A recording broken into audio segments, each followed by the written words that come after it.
Chapter 882. Although the heaven-swallowing beast only twisted its body a few times. However, its stomach was in turmoil, and the commotion was shocking. Endless blood flames and dark red mucus immediately drowned Ji Tianxing. He had seen the power of the blood flames and dark red mucus, and of course he did not dare to resist. He quickly took out the seal of mountains and rivers. Swoosh! With a flash of golden light, the seal of mountains and rivers appeared out of thin air and expanded to the size of a house. Ji Tianxing's figure flashed and entered the seal of mountains and rivers. In the next moment, the blood flames and dark red mucus drowned the seal of mountains and rivers. Bam! With a deafening sound, the golden light of the seal of mountains and rivers was shattered by the blood flames. The seal of mountains and rivers became much dimmer, and its power was rapidly weakening. The dark red mucus wrapped around the seal of mountains and rivers and crazily corroded the seal of mountains and rivers, causing the golden seal to quickly turn dark gold. Fortunately, the seal of mountains and rivers was a high-grade soul-level magic treasure. Its material was tough and its defensive power was very strong. In a short time, the heaven-swallowing beast could not corrode the seal of mountains and rivers. Ji Tianxing hid in the seal of mountains and river space and was temporarily safe. But this was not a long-term solution. The seal of mountains and rivers' power could not last for too long. He had to find a way to escape from the heaven-swallowing beast's stomach as soon as possible. Otherwise, the seal of mountains and rivers would be corroded sooner or later. Moreover, the heaven-swallowing beast was rushing back to the central region. Ji Tianxing did not need to guess to know that the heaven-swallowing beast must be returning to report to the third prince. If he did not escape as soon as possible, he would fall into the third prince's hands before the seal of mountains and rivers was damaged. With the third prince's powerful strength and methods, and that Gu Dao divine artifact, he could definitely kill him. Thinking of this, Ji Tianxing was secretly anxious. He could not leave the seal of mountains and rivers for now, so he forced himself to calm down and controlled the seal of mountains and rivers to fly in the heaven-swallowing beast's stomach. He had to carefully observe the heaven-swallowing beast's stomach and find any possible weak points to have a chance to escape. Swoosh! The seal of mountains and rivers broke through the seal of the blood flames and mucus and flew in the heaven-swallowing beast's stomach. Ji Tianxing released his spiritual sense and carefully observed the dark red cave wall, looking for a weak spot in the defense. The walls of the cave were covered with densely packed stripes and ravines. There were also countless protruding bones. Logically speaking, that was the inner cavity of the heaven-swallowing beast's abdomen.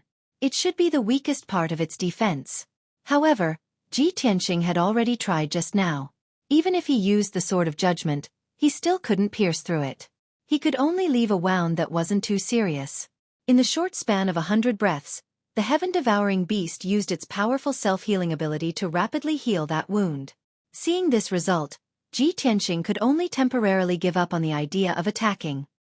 He controlled the seal of mountains and rivers and continued to fly through the heaven-devouring beast's stomach, patiently searching. A moment later, he controlled the seal of mountains and rivers and flew into the deepest part of the heaven-devouring beast's stomach. He saw a ball of white light flickering in the depths of the dark cave. Puzzled, he controlled the seal of mountains and rivers and flew over. When he got closer, he realized that the ball of white light was a white ball of light. It was enveloped and suppressed by an endless dark red light. In the white ball of light, there was a ball of grayish-white fog. It was the soul white fog. Swoosh! The seal of mountains and rivers stopped in front of the white ball of light. Ji Tianxing observed the ball of soul white fog at a close distance. Strange. Why is there a ball of soul white fog in the stomach of this ancient giant beast? Could it be that some unlucky person was swallowed into its stomach? His body was corroded and digested, and his soul was left behind? Ji Tianxing was full of doubts. He stared at the ball of soul white fog without blinking. At this moment, the ball of soul white fog that was motionless seemed to have sensed something and started to change. Swoosh! The white fog rolled violently a few times and condensed into a 5-inch tall little person. The appearance of the little soul person was very vivid and lifelike. Ji Tianxing took a closer look. After seeing its appearance clearly, he was instantly stunned. This was because it was a burly demon youth. Its face was exactly the same as Tuoba Rue's. This is Tuoba Rue's soul white fog? Could it be that he was swallowed by the sky-swallowing beast? This is impossible. He turned into the sky-swallowing beast just now. How could this be? This is too strange. Ji Tianxing frowned in confusion. He could not figure it out. At this moment, The little soul person in the white ball of light also stared at the seal of mountains and rivers. Its face was distorted as it roared. Ji Tianxing, you don't have to hide. I know it must be you. It's all because of you, you bastard, that I ended up in such a miserable state. Now, you have also been swallowed by the sky-swallowing beast. We are all going to die. Ha! The little soul person could not make a sound. It could only send out soul waves. Ji Tianxing's soul was unusually strong. He could clearly sense its soul aura and hear its roar that was filled with hatred and resentment.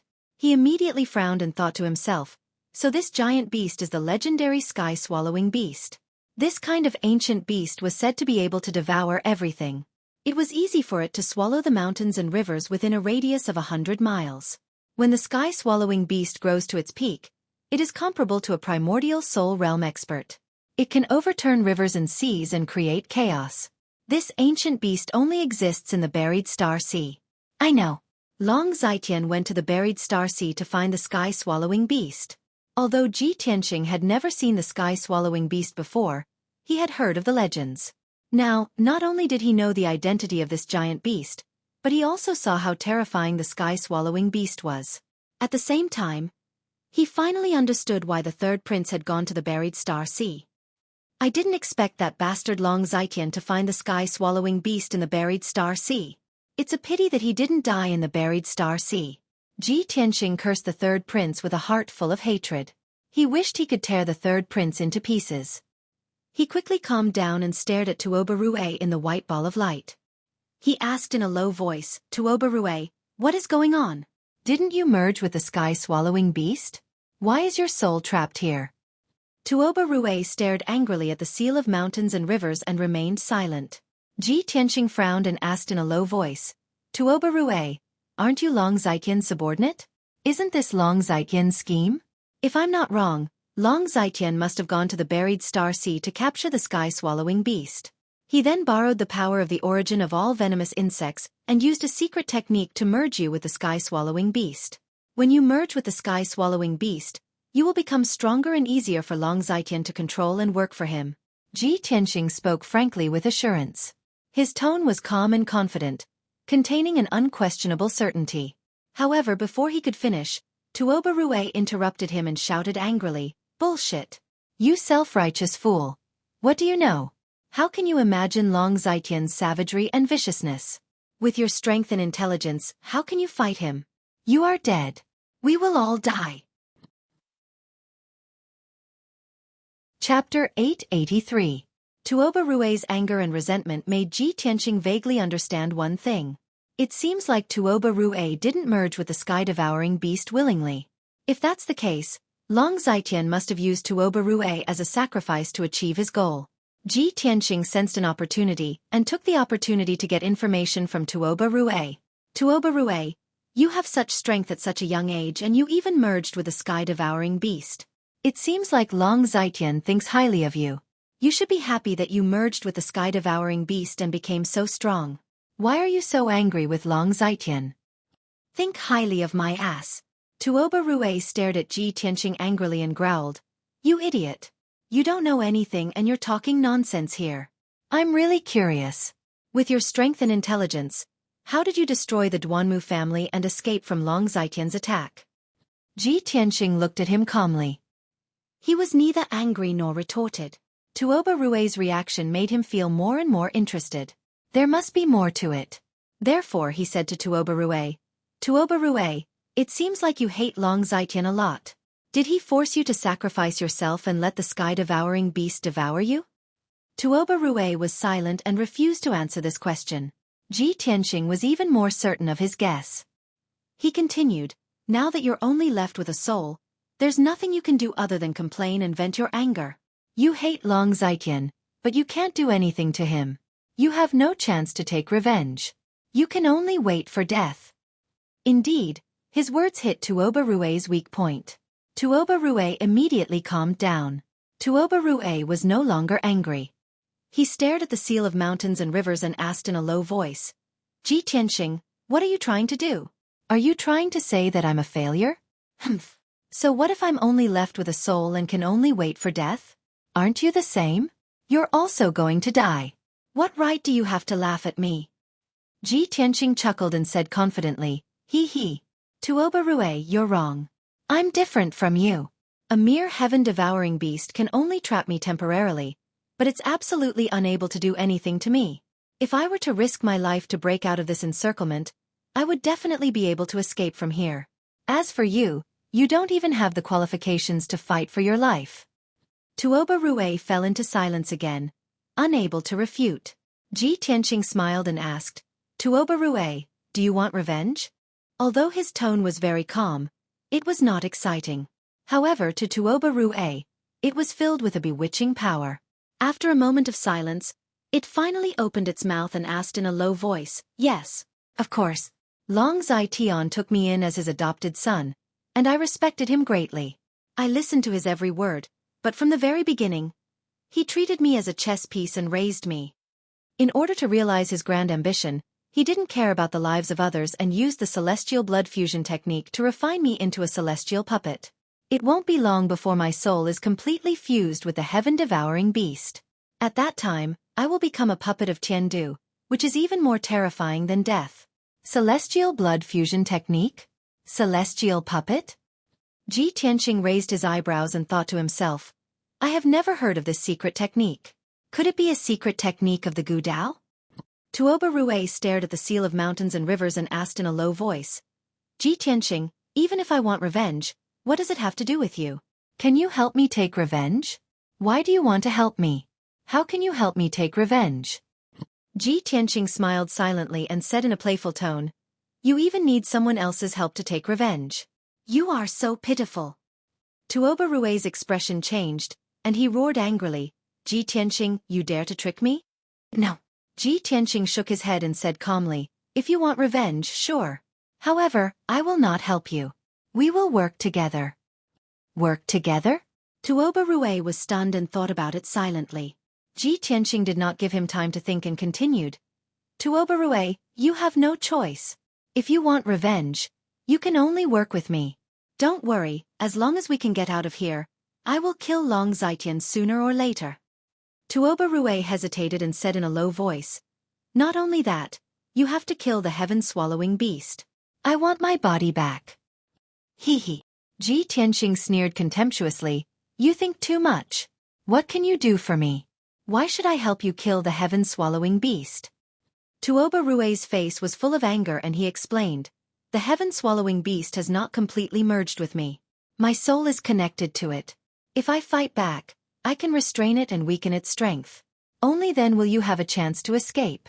However, if I fight back, my soul will be refined by it and I will be completely destroyed. I am risking my soul to work with you.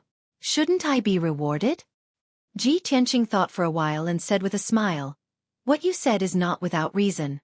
However, I can't guarantee that I can kill the heaven-swallowing beast. I can only try my best. If you are willing to believe me, let's take a gamble. If you are not willing to work with me, you can die on your own and wait for your soul to be refined. This time, Tuoba Rue pondered for a long time. He knew his own situation. If he did not fight back, he would die. If he worked with Ji Tianqing, he might have a chance to live. Hence, he thought for a while and nodded in agreement. All right. I will believe you this time. Let's take a gamble. Aren't you known as the #1 genius of the human race? Don't disappoint me. Hee hee. Ji Tianqing only smiled and did not say anything. Tuoba Rue did not waste any more time. He immediately activated his soul power to resist the heaven-swallowing beast's soul and fought for control of his body. The white ball of light shone brightly. The soul minifigure also turned into a wisp of white soul mist and surged violently. Tuoba Rue struggled with all his might and the heaven-swallowing beast was greatly affected. Originally, it was flying in the dark night sky. Its body was stable and its 4 pairs of wings were flapping rapidly. Its body was surrounded by a bloody light. Suddenly, its soul was restrained and suppressed. It lost control of its body. Its flying speed was reduced by more than half. Its body swayed and swayed in the night sky. Roar! Roar! The heaven-swallowing beast's soul resisted instinctively and suppressed Tuoba Rue's soul with all its might. It roared angrily and its body swayed violently. Finally, it fell from the sky and crashed heavily on a tall mountain. Bang! Amidst a deafening explosion, the 10,000 feet tall mountain was smashed into pieces. Endless dust burst out, covering the night sky. An earth-shattering commotion spread throughout a radius of 100 miles. The heaven-swallowing beast's body was still rolling on the collapsed ruins. It swayed violently and caused the mountains to shake. Chapter 884. The heaven-swallowing beast was rolling violently on the ruins, causing its stomach to churn and blood to fill the sky. However, Ji Tianqing had been accumulating his strength and waiting for the best time to strike. When Tuoba Rue warned him, the heaven-swallowing beast's soul was restrained and its body was almost out of control. This was the best time to strike. Ji Tianqing struck without hesitation. He controlled the seal of mountains and rivers and unleashed his strongest power. He used the fastest speed in his life to crash into the heaven-swallowing beast's stomach. The seal of mountains and rivers emitted a dazzling golden light and a long golden flame trailed behind it. It was like a dazzling golden shooting star. It pierced through the blood-red flames and the wave-like dark red mucus and unleashed a destructive force. Bam! Amidst the deafening noise, the seal of mountains and rivers crashed into the dark red wall with a loud bang, erupting with a force that could destroy heaven and earth. Suddenly, a deep pit about 5 meters deep and more than 30 meters wide appeared on the dark red wall. Countless pieces of flesh and blood were mixed together and splattered in all directions. Dozens of thick white bones could be clearly seen in the deep pit. More than half of them had been shattered. The heaven-swallowing beast's mountain-like body was also pushed 100 meters away by the terrifying impact, flattening the uneven ruins into flat ground. The excruciating pain made it furious. Its body shook violently as it struggled violently on the ruins. Bam! Bam! Bam! Its 1,000-meter-long body slammed heavily on the ground and shattered it. The surrounding mountains were also on the verge of collapsing. It struggled with all its might to suppress Tuoba Rue's soul and regain control of its body. Tuoba Rue was under unprecedented pressure. His soul was distorted and almost collapsed a few times. However, he refused to give up. He tried his best to hold on and pulled the heaven-swallowing beast's soul back and forth. He did not hope to defeat the heaven-swallowing beast's soul and regain control of its body. He only hoped to restrain the heaven-swallowing beast so that Ji Tianqing could escape. Taking advantage of this opportunity, Ji Tianqing used his ultimate killer move again and continued to attack the deep pit. He opened the third eye on his forehead. In the golden Dharma eye, the blue pupil accumulated destructive lightning. Lightning! He shouted and released all the lightning energy accumulated in his Dharma eye without holding back. A blue lightning bolt as thick as a water bucket appeared in an instant. With an unstoppable and violent power, it slammed into the wound. Bam! Another muffled explosion rang out. The deep crater-like wound immediately expanded and deepened by 4 meters. The dark red flesh in the wound was charred by the lightning and black smoke rose. At the bottom of the pit were rows of white bones with a layer of black scales. At first glance, Ji Tianqing knew that this was the heaven-swallowing beast's stomach.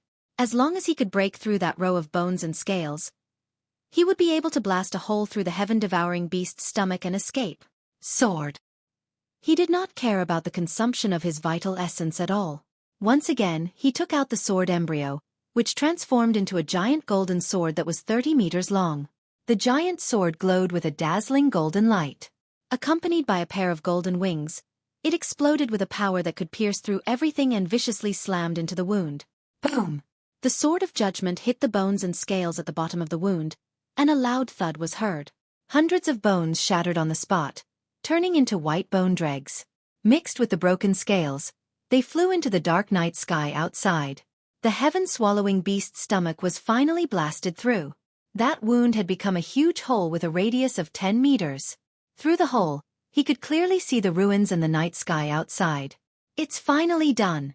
Seeing this scene, Ji Tianqing's spirit shook, and he secretly shouted in his heart. Without hesitation, he passed through the hole and escaped from the heaven-devouring beast's stomach, returning to the gloomy night sky. At the same time, the heaven-devouring beast was driven mad by the intense pain from its wound. Roar! It opened its bloody mouth and let out a hysterical roar. It actually stirred up a shocking hurricane in the night sky, crushing several mountains around the ruins. A deep crater with a radius of 30 miles was also created on the ground by the hurricane. Dust flew everywhere, covering the sky and the sun. The heaven-devouring beast went berserk.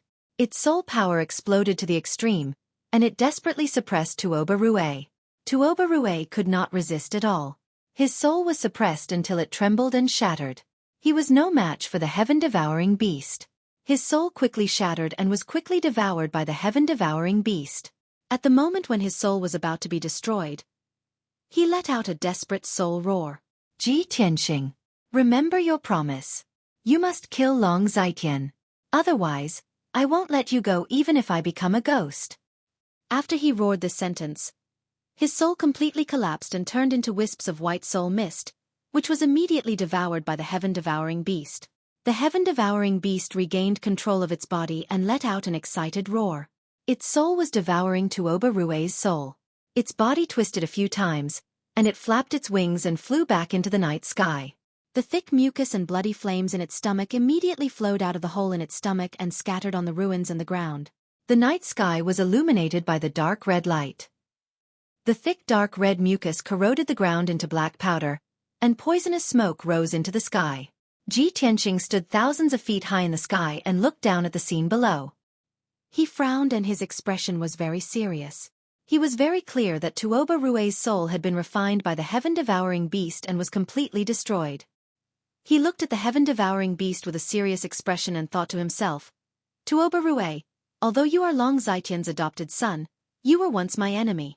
However, you were used as a pawn and sacrifice by Long Zitian. Only at the last moment of your life did you repent. Actually, you are also a pitiful person. It's just that Long Zitian is too cruel and merciless. He would do anything to achieve his goal. Don't worry, I will not let Long Zitian go. One day, I will kill him with my own hands. After saying that, Ji Tianxing turned to leave. However, the heaven-devouring beast rushed over like a ray of light and launched an attack without caring about anything else. Roar! It opened its bloody mouth and released a dark red light that covered the sky. It wanted to engulf the area within a radius of 20 li and swallow this area. The dark red light shrouded down. Not only was the area within a radius of 20 li going to be engulfed, Ji Tianxing was also going to be swallowed into its stomach again. Previously, Ji Tianxing was swallowed into the heaven-devouring beast's stomach because he was unprepared. Now that he had already suffered once, how could he fall for it again? When the dark red light shrouded down, he did not hesitate to take out his sword embryo and flew away on his sword. Swish! He turned into a golden light and dodged the dark red light with his fastest speed, quickly disappearing into the night sky. There was no choice. In the previous battle, he had used his ultimate killer move several times, and his primeval essence was greatly depleted. If he continued to fight, he was definitely not the heaven-devouring beast's match and would definitely meet with misfortune. Now, he could only escape temporarily and find a chance to take revenge in the future. Chapter 885. Seeing Ji Tianxing escape on his sword, the heaven-devouring beast roared angrily and chased after him with all its might. It flapped its 4 pairs of wings and its body emitted a dazzling blood-red light. It streaked across the night sky like a shooting star. However, after it chased for 300 miles, Ji Tianxing left it behind without a trace. Ji Tianxing, who was flying on his sword, reached the limit of his speed. He was comparable to an expert at the 4th or 5th level of the soul-tempering realm. The heaven-devouring beast had been carefully nurtured by the 3rd prince for a long time and had reached the soul-tempering realm under the catalysis of the Thousand Gu origin. However, it had great strength and powerful defense. It could devour all things. Speed was not its strong suit. It was only at the level of an ordinary expert at the 2nd level of the soul-tempering realm. The heaven-devouring beast stopped in the night sky unwillingly. After roaring angrily a few times, its body shrank violently. Swoosh! After a dark red flash, its 1,000-meter-long body shrank several hundred times, turning into a red-haired youth 2 meters tall. It turned into Tuoba Rue's appearance. His face was ferocious, his eyes were blood-red, and there was a bloody mouth on his abdomen. However, the real Tuoba Rue had been completely destroyed. He was not the real heaven-devouring beast, but a celestial capital puppet. He had fused with Tuoba Rue's body and soul and had a part of Tuoba Rue's memories and intelligence. He did not look as dull and stiff as before. However, as a celestial capital puppet, he did not have his own thoughts and was completely obedient to the 3rd prince. Ji Tianxing, you insignificant worm, one day, I will completely devour you. The celestial capital puppet clenched his fists. The bloody mouth on his abdomen opened and closed as he spoke in a hoarse voice. With that, he flapped the wings on his back and turned into a dark red stream of light. He tore through the night sky at lightning speed and returned to Zhongzhou City. A few hours passed quickly. At noon the next day, the celestial capital puppet rushed back to the palace in the south of Zhongzhou City. Swoosh! He descended from the sky and landed outside the gate of the manor. The guards at the gate immediately bowed and greeted. Greetings, young Master Tuoba. The celestial metropolis puppet ignored the many guards and expressionlessly stepped through the gate into the manor. Not long after, he entered the palace in the depths of the manor and came to the door of the third prince's secret room. He opened the stone door of the secret chamber with a secret technique and strode into the secret chamber. Inside the secret chamber, the third prince was sitting upright on a spiritual jade throne. He held a spiritual stone in each of his hands and was circulating his martial arts to recover his strength. Previously, in order to use the Heaven Capital Blood Fusion Grand technique to refine the Heaven Capital puppet, he had used up 70 to 80% of his power, and his vitality was greatly damaged. Even though he had been recuperating for 2 or 3 days, he still hadn't fully recovered. The celestial puppet entered the secret chamber and stood 10 steps away from him. It bowed respectfully and said, "Master." The third prince stopped cultivating and opened his eyes to look at Tuoba Ba. He asked in a cold voice, "Tuoba, have you completed your mission? Where is Ji Tianxing?"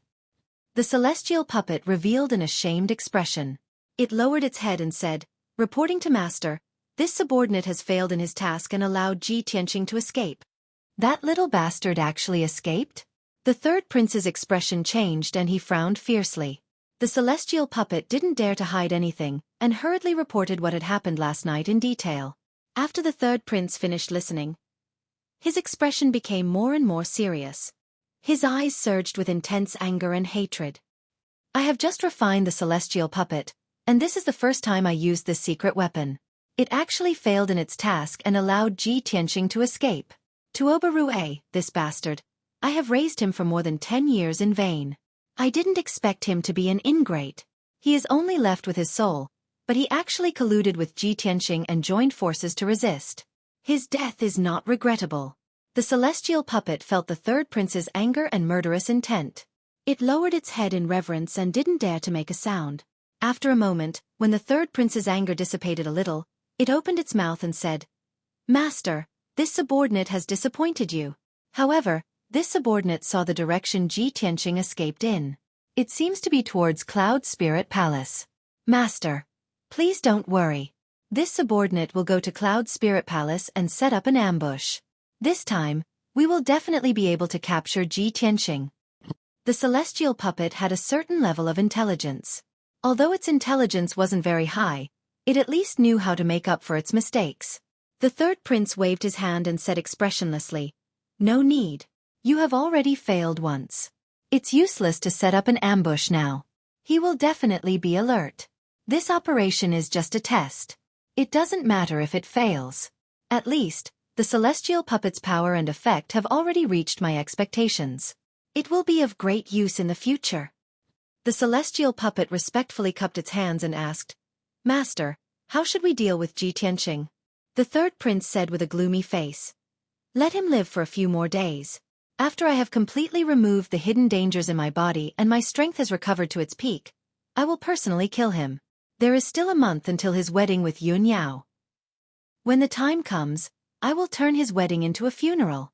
This subordinate understands." The celestial puppet cupped its hands and bowed. "Don't worry and recuperate. Merge with Tuoba Rue's soul as soon as possible and increase your strength." The third prince waved his sleeves and shot out a hazy spiritual light. He then put the celestial puppet into the 5-colored altar. At the same time, Ji Tianxing was riding on Qianyu and flying in the white sea of clouds. The noon sun shone on his body, making him feel a trace of warmth. The fatigue in his body was also dispelled. Last night, in order to escape the pursuit of the heaven-swallowing beast, he had used up a lot of true core strength to run for hundreds of miles on his sword.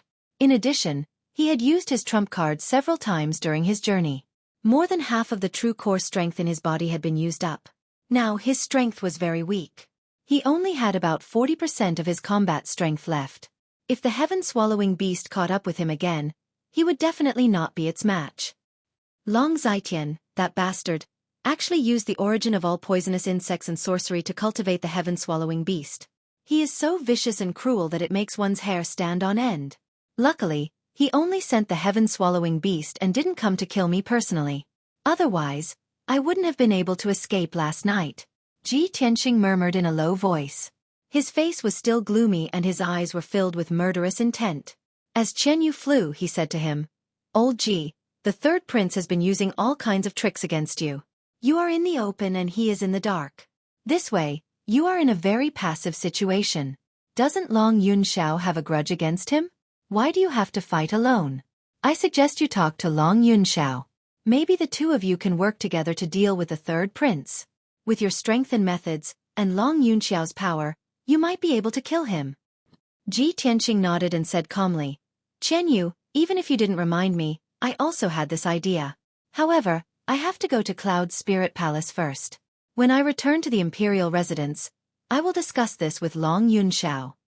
Chen Yu flapped his wings and continued, "All right, old Ji, you have to tell Palace Master Yun and Dr. Bailey about this. After all, they are senior experts. Maybe they can think of a way. You are not fighting alone now. We are all supporting you." Chapter 886. Ji Tianqing sat on Qian Yu's back as they rushed towards Cloud Soul Palace. Qian Yu finally arrived at Cloud Soul Palace in the evening when the sun was setting. At this time, Ji Tianqing had recovered 30% of his strength after half a day of recuperation. His mental state was also much better. He landed on a plaza paved with golden bricks and walked up the 99 steps of green jade to enter Cloud Soul Palace. Inside and outside Cloud Soul Palace, many servants were busy preparing for his and Yun Yao's wedding. When Ji Tianqing walked through Cloud Soul Palace, the servants and guards would respectfully bow and greet him as young master. Ji Tianqing walked through many courtyards and corridors to reach his father's residence. It was a quiet and secluded courtyard with elite guards outside. There was a bamboo forest, a garden, a lotus pond, and ancient pine trees in the courtyard. It was a peaceful place. Coincidentally, Ji Chongkong wasn't the only one in the courtyard. Yun Zhongqi was there as well. When Ji Tianqing entered the courtyard, he saw his father and Yun Zhongqi sitting under an ancient pine tree in the courtyard. They were chatting with smiles on their faces. The two of them were sitting on stone stools. There were 2 cups of spirit tea and 2 plates of pastries on the stone table in front of them. The two of them seemed to be discussing the wedding celebration. When they talked about something happy, they laughed heartily. Ji Tianqing walked under the ancient pine tree and greeted the two of them with a smile. "Father, Uncle Yun." Yun Zhongqi and Ji Chongkong stopped talking and turned to look at him with gratified smiles. "What a coincidence." Ji Chongkong clapped his hands with a smile. Yun Zhongqi also smiled and nodded. "Tianqing, we were just talking about you when you came back." As he spoke, he looked at Ji Tianqing from head to toe and frowned. "Tianqing, why are you injured? And why are you in such a sorry state?" Although Ji Tianqing's expression and condition had returned to normal, Yun Zhongqi was a soul refiner. However, Yun Zhongqi was a soul refinement realm cultivator, and he was very familiar with him. Naturally, he could tell that he was injured. Ji Chongkong also saw the clues and asked with concern, "Tianqing, what happened?" Ji Tianqing did not hide the truth and said, "When I was on my way to Cloud Soul Palace, I met a young demon. His name is Tuoba Rue, and he is the adopted son of the third prince." He told Yun Zhongqi and his father about what had happened last night. After he finished speaking, he did not forget to remind Yun Zhongqi, "Uncle Yun, the third prince's heaven-devouring beast was found in the Star Burial Sea. He used a Gu Path divine artifact to nurture the heaven-swallowing beast to become extremely strong. He then fused the heaven-swallowing beast with Tuoba Rue and used an evil secret method to refine a heavenly capital puppet. The celestial capital puppet has the strength of a spirit refinement realm cultivator. Normally, it is in human form, but it can transform into a heaven-devouring beast at any time. It is impossible to guard against it." Yun Zhongqi nodded and stroked his beard. He said in a serious tone, "The third prince used an evil secret method to nurture an evil heaven-devouring beast. This is against the imperial court's laws. In order to refine a heavenly capital puppet, he actually sacrificed his adopted son. It is clear that he is a vicious person.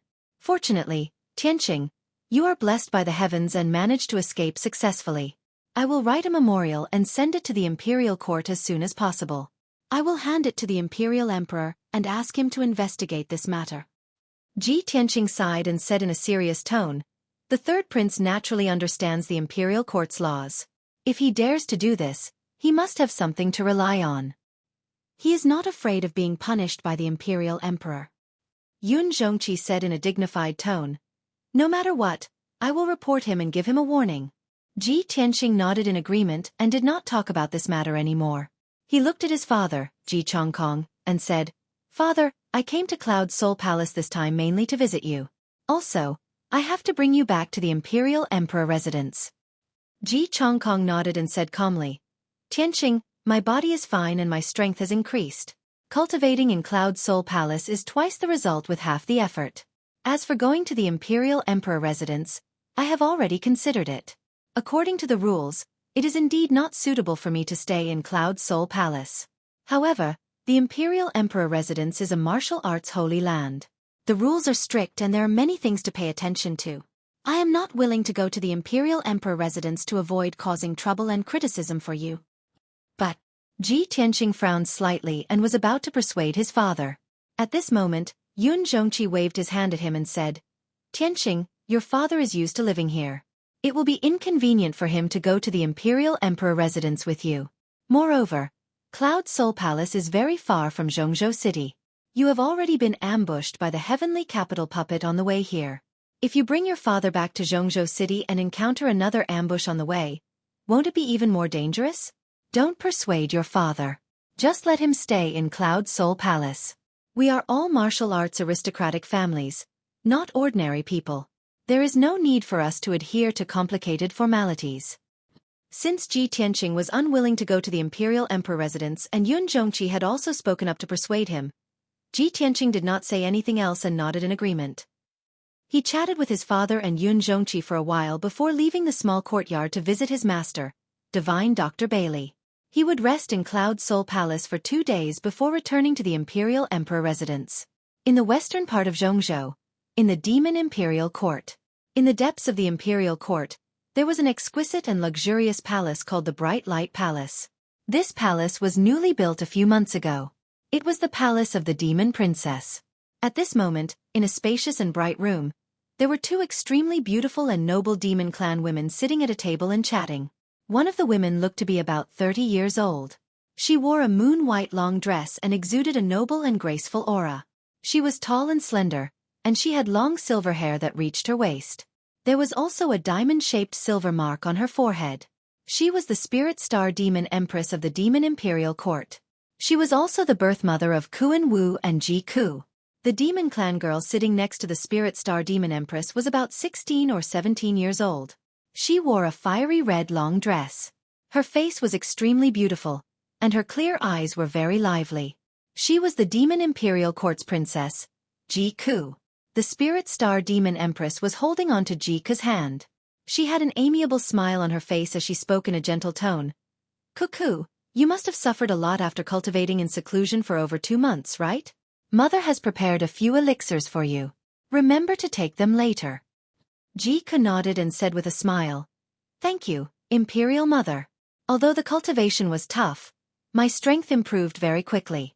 I finally broke through to the Sky Origin realm. Mother, I haven't returned to Zhongzhou for almost half a year. I want to go and take a look." The Spirit Star Demon Empress nodded slightly and smiled gently. "Of course, Mother knows that you miss your brother Kuan Wu and your brother Tianqing. Mother came to find you today to tell you a piece of good news. Ji Tianqing is about to get married, and the invitation card has already been sent to the Imperial Court. In 2 days, you will go to Zhongzhou to find your brother Kuan Wu. The 2 of you will go and congratulate Ji Tianqing together." As she spoke, she took out a red and golden invitation card from her wide sleeve and placed it on the table in front of her. The smile on Ji Ku's face had already disappeared. It was replaced by a stunned expression. Chapter 887. Originally, Ji Ku had been cultivating in the Demon Imperial Court for half a year. She had been cultivating in seclusion for a few months, ignoring everything that was happening outside. She had awakened a noble and powerful bloodline, and with the help of the heavenly net demon emperor, she had refined the mysterious demonic power in her soul. Therefore, her strength had improved very quickly, and she had broken through to the Sky Origin Realm in half a year. After reaching the Sky Origin Realm, she was filled with joy and excitement, and she could not wait to come out of seclusion. She only wanted to rush back to Central Continent City and see Ji Tianqing as soon as possible. However, she did not expect to hear this news on the first day she came out of seclusion. Ji Tianqing was getting married, and he had sent an invitation early in the morning. Jika's emotions were very complicated, and her heart was filled with bitterness and bitterness. She stared blankly at the red invitation on the table, and looked at the big word double happiness on the cover. She did not dare to touch it. Silently, her big clear eyes were covered with a layer of mist, and sparkling and translucent teardrops slid down her cheeks. The Spirit Star Demon Empress did not notice her strange behavior, and she was still smiling as she said, Ji Tianqing is the #1 genius of the human race, and his name is known throughout the world. He has been in the limelight for the past half a year. The girl who is worthy of him is naturally a genius of the human race, and she is the pearl of the Cloud Soul Palace, Yun Yao. Speaking of which, Cuckoo, you should be familiar with Yun Yao. After all, the two of you were once from the same sect. At this point, the Spirit Star Demon Empress looked at Jiku gently. Seeing Jiku's dazed expression, the Spirit Star Demon Empress was puzzled. Cuckoo, what's wrong? Child, why are you crying? What happened? Quickly tell mother. The Spirit Star Demon Empress reached out her hands and held Jiku's shoulders, asking her with concern. Jiku woke up with a start, and she quickly wiped the tears from her eyes. She squeezed out a smile and shook her head. Mother, I'm not crying, I'm fine. I just suddenly heard this news. I'm happy for Big Brother Tianqing. Yes, I'm happy for him. Spirit Star's Demon Empress was an experienced person. How could she not see Jiku's abnormality? However, she didn't understand the situation, so it wasn't convenient for her to say anything. She could only hug Cuckoo in her arms and say with a voice full of love, Cuckoo, my silly child. Sigh. Jiku lay in her arms. After a moment of silence, he suppressed the bitterness in his heart and calmed down. She raised her head to look at the Spirit Star Demon Empress and spoke with a calm expression. Empress Mother, tomorrow morning, I will go to Central Continent City to look for Brother Kunwu. We will go together to congratulate Brother Tianqing.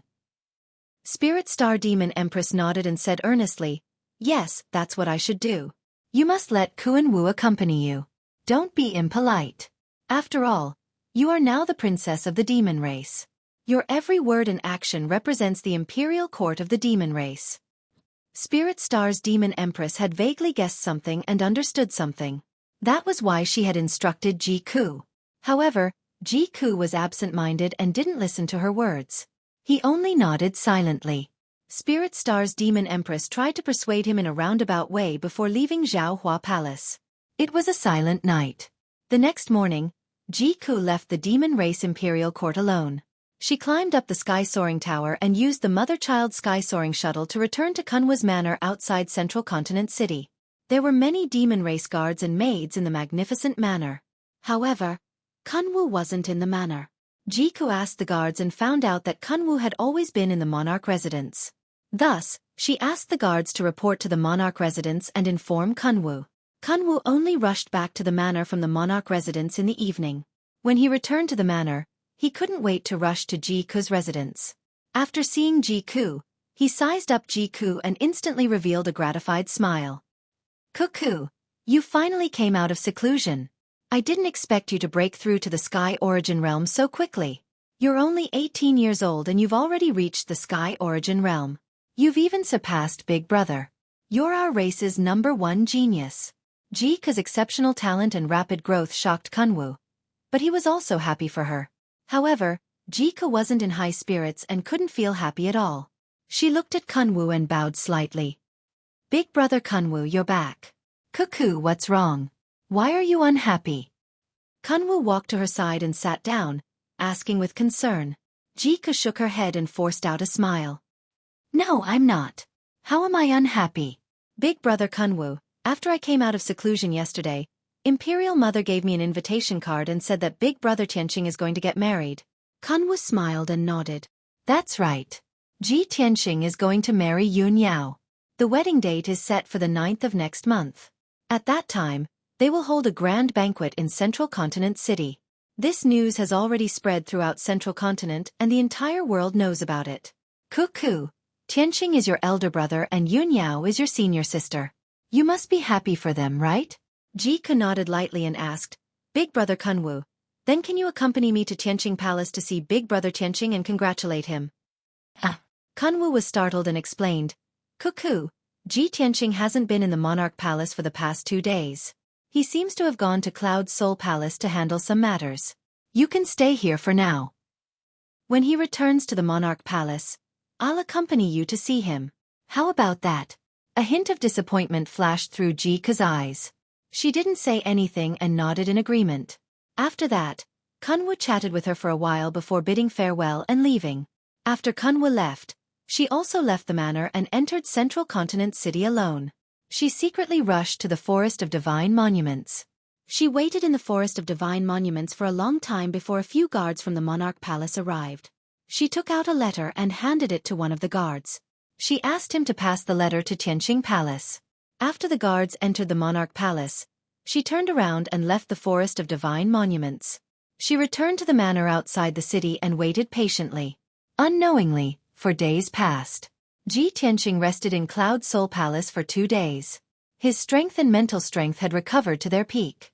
Only then did he leave Cloud Soul Palace and return to the Monarch Palace. He traveled alone and didn't bring his father. He let his father continue to stay in Cloud Soul Palace. On the 7th day of the next month, when he went to Cloud Soul Palace to marry Yunyao, he would return to Central Continent City with his father. That evening, he rushed back to Central Continent City and returned to the Monarch Palace. He had just returned to Tianqing Palace when the guards at the gate bowed respectfully and took out a letter. Greetings to the Region Lord. Region Lord, here is a letter for you. Ji Tianqing stopped and reached out to take the letter from the guard's hand. He asked casually, who sent the letter? The guard reported truthfully, reporting to the Region Lord, it was sent by the guards of the Monarch Palace. It is said that the person who sent the letter is a young girl from the Monster Clan. Young girl from the Monster Clan? Ji Tianqing raised his eyebrows. He was a little puzzled and hurriedly opened the letter. When he took out the letter, he saw a line of beautiful words written on it. Chapter 888. When Ji Tianqing saw the small line of words on the paper, he immediately frowned and a smile appeared on his face. It's Cuckoo. She actually came back to Central State. Ever since he went to the Fey Imperial Court to borrow the Ice Dragon Hammer and unravel Jike's identity, Jike had been staying in the Fey Imperial Court. Back then, Kuan-Wu also told him that Jike would have to stay in the Imperial Court for at least half a year to resolve her crisis and slowly refine the mysterious power in her soul. Now that half a year's time was almost up, Jike should be back soon. That's great. Kuka came back just in time for Mai and Yao Yao's wedding. Ji Tianqing was very happy. After receiving Jike's letter, he turned and flew towards the entrance of the monarch residence. The returning swallow forest mentioned in the letter was 30 li west of Central State City. It was a place with a lot of meaning. It was said that 1,000 years ago, when the demon race army was rampaging and conquering the world, the Western Wilderness Fae were the main battlefield. At that time, the Western Wilderness Fae were ravaged by the flames of war. Countless Fae tribes and towns were trampled into ruins by the demon race army. The brave warriors of Central State City, in order to protect their homes and resist the invasion of the demon race army, all rushed to the Western Wilderness to participate in the battle. Not only the Fae race warriors, but many righteous warriors and soldiers of the human race also rushed to the Western Wilderness to help the Fae race defend against the demon race's invasion. The flames of war continued, causing the world to be in chaos. The people had no way to make a living and countless people died. The brave warriors fought with their lives on the battlefield of the Western Wilderness, bathed in blood, but they could not contact their families in Central State. Even sending a letter to tell them that they were safe was an extravagant hope. Their families spent their days in worry. They would often look at the maple forest outside the Western City Gate, waiting for their loved ones to return in triumph. Over time, more and more families gathered in the maple forest, looking at the Western Wilderness and praying for their loved ones. Although the demon race army retreated to the northern desert after the chaos of the demon race was quelled, a portion of the brave warriors did indeed return in triumph and reunited with their loved ones in the maple forest. But most of the brave warriors died on the battlefield of the Western Wilderness, their heroic souls and loyal bones buried in other places. Thus, the ancient maple forest was named the Returning Swallow Forest. There was a beautiful meaning behind it. The families of the warriors hoped that their loved ones could return safely, like swallows returning to the forest, returning to their hometowns smoothly. In the 100 or 200 years after the chaos of the demon race ended, many people of Central State still went to Yen Returning Forest to pay their respects to the dead. However, in the past few hundred years, very few people had gone to Swallow Returning Forest. When Ji Tianqing arrived at Yen Forest, the sun was about to set. The dim sunlight shone on the maple forest, illuminating the red leaves on the trees. The ground also seemed to be covered with a layer of red carpet. Some people said that the red leaves on the trees and the dark red ground were dyed with the blood of the brave warriors of the past. They warned the future generations not to forget the chaos of the demon race and to be vigilant in times of peace. Ji Tianqing saw the red leaves and maple trees everywhere, but he didn't think too much about it. He quickly shuttled through the forest, his sharp eyes searching for Jike's figure. His heart was filled with excitement and anticipation. After 100 breaths of time, when he entered the depths of Yen Forest, he saw a graceful figure under a 2-meter-thick maple tree. It was a young girl with a graceful figure and a noble temperament. She wore a fiery red dress, her waist-length black hair draped behind her head. There was also a pair of small, fluffy golden ears on her temples. She was very cute. She was standing under the huge maple tree, quietly looking ahead. Red leaves fell from the tree and landed on her body, but she didn't feel anything. It was obvious that she was in a daze and had a lot on her mind. Although Ji Tianqing could only see her back, he could recognize at a glance that it was Jiku, whom he hadn't seen in a long time. Cuckoo! Ji Tianqing quickly walked to the red maple tree and stopped behind Jiku. He called out to her with a face full of smiles. Jiku was immediately jolted awake. She slowly turned around and looked at Ji Tianqing. Just a moment ago, she had a lot on her mind and her eyes were a little moist. Now, her expression was normal and she even smiled happily. Big brother Tianqing, you're finally here. Jike responded in a crisp voice. She quickly took 2 steps forward and stood face to face with Ji Tianqing. Her clear eyes shone with joy. She looked at Ji Tianqing affectionately and couldn't move her eyes away. Ji Tianqing didn't notice anything strange. He reached out and pinched her cute little golden ears. He smiled and joked, "Cuckoo, I haven't seen you for a few months. How did you grow taller again? Not only have you become prettier, you've also become stronger. You've broken through to the heavenly origin stage?" Jike smiled and nodded. "Yes, I've been cultivating in seclusion for the past few months. I just want to reach the heavenly origin stage as soon as possible so that I can return to Zhongzhou and help big brother Tianqing." Ji Tianqing smiled and waved his hand. "Cuckoo, I'm not in any danger now and I don't have any strong enemies. I don't need your help. Besides, even if there's any danger, I'll do my best to deal with it. How can I let you take the risk with me?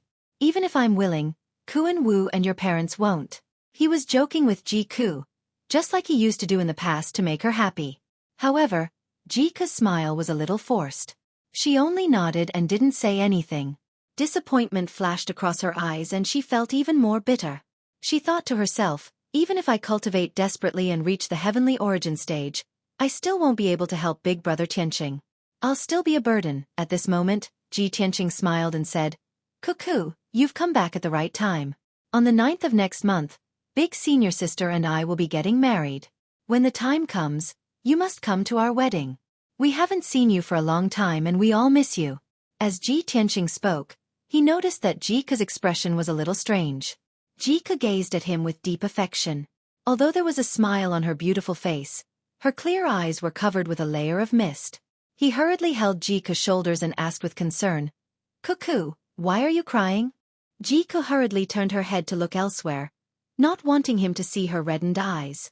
She pretended to be strong and said, "No, I'm not crying. I'm happy. Big brother Tianqing, I'm happy for you. And big senior sister." Ji Tianqing was instantly amused by her. He reached out to wipe away the tears at the corner of her eyes and gently stroked her head with his palm. He smiled and said, "Silly girl, why are you still so silly? Why are you crying when you're happy for us?" Jike felt his concern and care. Feeling his gentle palm, it was as if they had returned to the past. She couldn't hold back the bitterness in her heart. She couldn't hold back her pretense of being strong and turned around to throw herself into Ji Tianqing's arms. She hugged Ji Tianqing's neck tightly with her arms. Crystal clear tears flowed out of her eyes as she cried bitterly. Big brother Tianqing. The person I like is you. Can't you tell it all? Can't you feel it? You're going to marry big senior sister. Then what should I do? Chapter 889. Ji Tianqing was stunned by Ji Ke's sudden tears. He stood there stiffly and looked down at Ji Ke. For a moment, he didn't know what to say. Ji Ke leaned on his shoulder and hugged his neck tightly, as if she was afraid that he would disappear if she let go. She lost her voice and cried bitterly. Her weak shoulders trembled, and in her big clear eyes, sparkling and translucent tears flowed down uncontrollably. She had enough time and patience to wait by Ji Tianqing's side and wait for him to understand her feelings. She had already waited for more than 10 years. She didn't mind waiting for another 10 years. However, she didn't expect that she would finally be qualified to stand by Ji Tianqing's side and help him solve his problems. When she came out of seclusion, she received Ji Tianqing and Yun Yao's wedding invitation. Who could understand the pain in her heart? Ji Tianqing was silent for a moment. Then, he opened his arms and hugged Ji Ke. He patted her back gently and comforted her gently. Silly girl, don't cry. I know you treat me well with all your heart and can't accept anyone else. But Cuckoo, I've always treated you as my little sister. Ji Ke's body stiffened and she slowly let go of his neck. She looked at Ji Tianqing with a miserable expression and took 2 steps back in a daze. She shook her head gently and said, No. Do you only treat me as your little sister? I don't want to. You are the one and only person I love the most in my heart. I don't want to be your little sister. I just want to be your wife and be with you until our hair turns white. Brother Tianqing, do you really not understand? Ji Tianqing looked at Ji Ke's dazed and heartbroken appearance. His heart clenched and he felt a stab of pain. Cuckoo, don't be like this. Isn't it good for us to be like before? Don't worry. I treat you as my little sister. I will love you and pamper you as always. I will never let you suffer. I understand. Ji Ke's tears flowed uncontrollably. Suppressing the stabbing pain of her broken heart, she tried to squeeze out a faint smile on her tear-stained face and loudly said, Big brother Tianqing, thank you for being willing to love and pamper me. I wish you, and senior sister Yun Yao, happiness for 100 years. Ji Ke's voice was choked with sobs. He forced himself to finish his sentence before turning around and running out of the maple forest. Cuckoo! Ji Tianqing quickly chased after her and grabbed Ji Ke's hand. However, before he could say anything, Ji Ke broke free from his grip. Ji Ke didn't even look back as she said in a pleading tone, Brother Tianqing, don't say any more. Don't follow me. Please let me be alone. Ji Tianqing frowned as he looked at Ji Ke with a complicated expression. His heart was heavy. He could feel Ji Ke's heartache and despair, but he was powerless to persuade her. After all, he couldn't give Ji Ke what she wanted. He could only stand there and watch as Ji Ke left. Her frail and sad figure disappeared at the end of the maple forest. After a long time, he retracted his gaze and sighed heavily. Say, Cuckoo, why are you so silly? What have I done to deserve you to be so devoted to me? I only hope that after today, you can calm down and slowly forget all these troubles. I hope that you can return to the innocent, lively, and cheerful Cuckoo of the past. Ji Tianqing didn't chase after Ji Ke. This was because he knew that Ji Ke was in a terrible mood. She really needed some time alone. With a heavy heart, he quickly left the yen-returning forest and returned to Zhongzhou City. Ji Ke walked through the forest in a daze, allowing her tears to blur her eyes. Her heart was still very painful. Even the air she breathed in seemed to be filled with the coldness and bleakness of winter. She ran around aimlessly. She only wanted to find a place where no one could see her and cry her heart out. After an unknown amount of time, the sky gradually darkened and night fell. The forest became dark and gloomy. Waves of bird cries and beast roars could be heard from the distance. Ji Ke ran to an ancient and weathered tree. She seemed to have used up all of her strength. She sat down under the tree with a dejected expression. She leaned against the ancient and rough tree trunk and held her head with her arms. She lay on her knees and quietly sobbed. The night wind was cold, but she didn't seem to feel it. After a long time, her tears had almost dried up. Her eyes were a bit red and swollen. Only then did she gradually stop sobbing. It was already late at night. There was no moon in the night sky. There were only a few stars that emitted a weak and dim starlight. She was still lying on her knees. She stared at the fallen leaves on the ground in a daze. At this moment, an ancient and powerful voice suddenly sounded in the night and clearly entered her mind. "Little girl, you seem to be very sad?" It was the voice of an old man. His tone was kind, and there was also a sense of superiority and majesty in it. Xueqi, who was in a daze, was suddenly awakened by this voice. She immediately raised her head and wiped the tears from her eyes. She looked around in confusion. Who is it? Who's talking? She looked around and realized that she was sitting under an ancient locust tree that was 100 meters tall. Under the locust tree was a broken stone path covered by fallen leaves. A black statue that was more than 10 meters tall stood 100 feet to the left. The black and ancient statue was carved of an unknown ferocious beast. It looked very ferocious and dignified. However, the stone statue had been eroded by wind and rain for countless years. It had long become mottled and full of holes. Not far behind her, at the end of the broken stone path, there was a temple that was half hidden by a large tree. However, the temple had been abandoned for many years. Most of the main door had collapsed, and the courtyard was overgrown with weeds.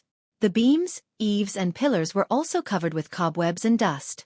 There's actually a run-down temple deep in the mountains? How did I end up here? Xueqi immediately frowned. She was on her guard. In the dark night, in the desolate mountains, there was actually an ancient and run-down temple. There was also that voice that came from nowhere. The atmosphere was a little eerie and terrifying. Xueqi vaguely felt that this was not a good place. She subconsciously wanted to get up and leave.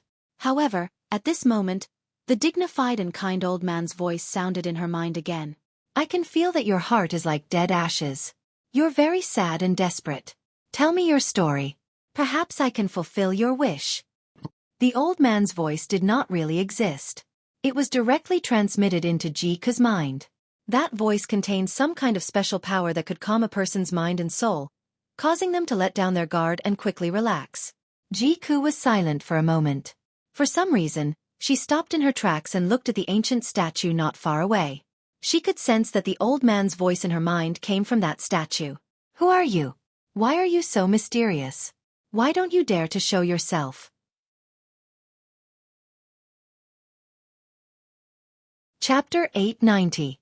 Being questioned by Xueqi, the voice did not get angry. It chuckled as if it was mocking itself. "Who am I? Haha. It's been too long, and I've forgotten who I am. Perhaps I'm just a dejected god who has been forgotten for many years and is not worshipped by incense." Xueqi immediately frowned and said with a puzzled expression, "A dejected god who has been forgotten by people? Humph. Stop pretending to be so mysterious." She did not know much about the ancient legends, so of course she did not believe in gods and ghosts. The voice was still calm as it said indifferently, "Little girl, it's your fortune to be able to meet me. Since I'm a god, I have supernatural powers that mortals cannot imagine. It's fine if you don't want to reveal your inner thoughts. I can naturally know what you're thinking. I only have one piece of advice for you. Whether it's martial strength, power or wealth, you have to work hard to obtain them. It's the same for love. If you don't think of ways to fight and snatch them, how can you win the favor of your sweetheart?" Xueqi's body stiffened slightly as she silently looked at the ancient statue. The benevolent voice said earnestly, "There's no hatred in the world for no reason, and there's no love for no reason either. If you want to capture your lover's heart, you have to take the initiative to fight for it and take practical actions. What's the use of crying? Even if you cry until your eyes go blind tonight, that person will still not feel the slightest bit of heartache." Upon hearing this, Xueqi immediately shook her head and muttered to herself, "No, that's impossible. Big brother Tianqing is not such a person. He would not be so heartless to me. Moreover, he and senior sister Yun Yao are truly in love. They are willing to give up their lives for each other, no matter what. I should be happy for them that they can tie the knot. I will never do anything to destroy their relationship. I'm crying because I want to be sad alone for a while." The old man's voice suddenly became dignified as he scolded angrily, "Foolish. If you like him you have to fight for it. If you love him, you have to say it. If you don't take the initiative to capture his heart, You will be sad and can only watch him accompany another woman day and night and be in love with each other. But Jiku was suddenly at a loss for words. Her emotions became extremely complicated as she silently lowered her head. The old man said again, "No buts. I just want to ask you, do you want to be with him, to be together forever?" "Of course I want to," Jiku answered almost subconsciously without hesitation. "Then do as I say.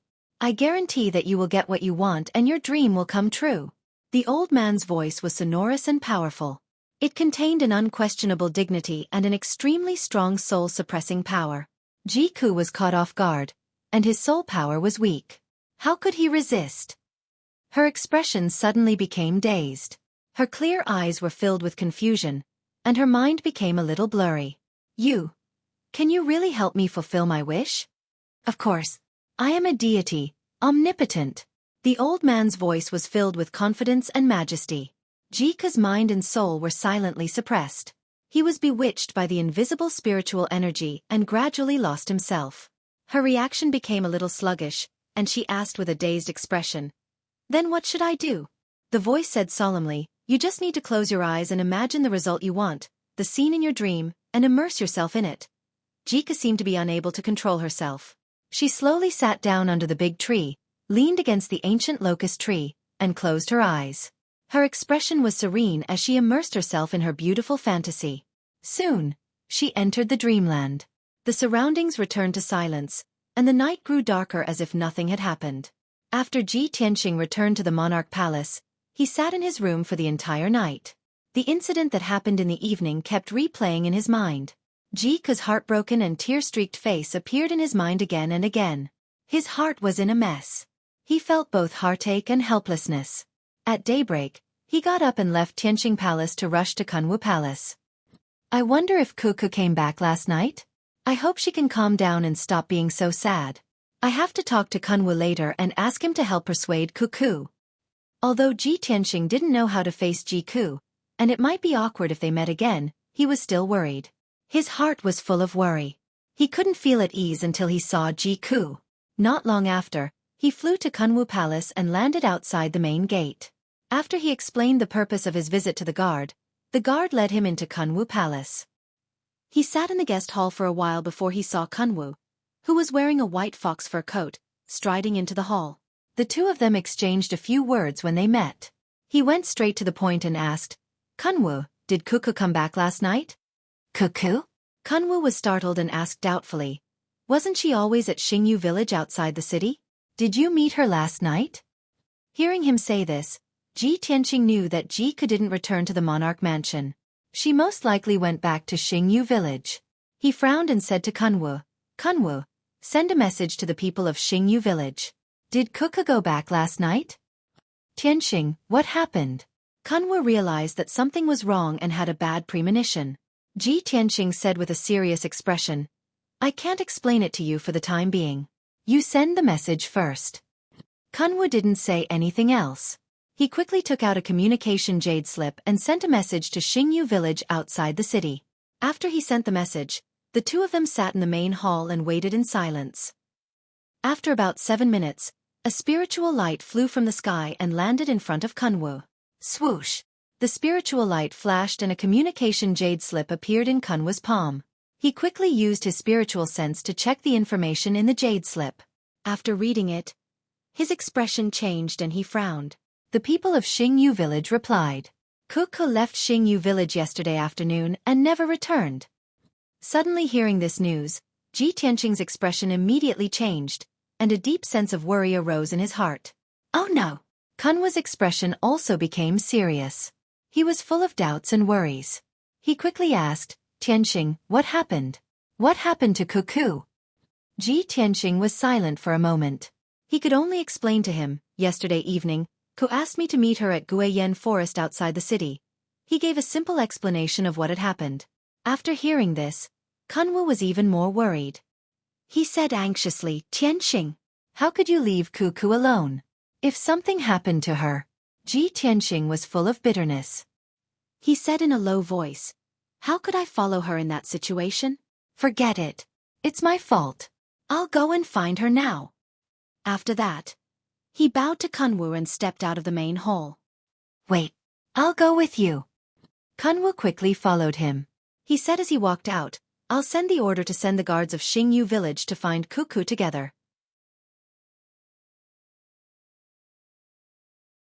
Chapter 891.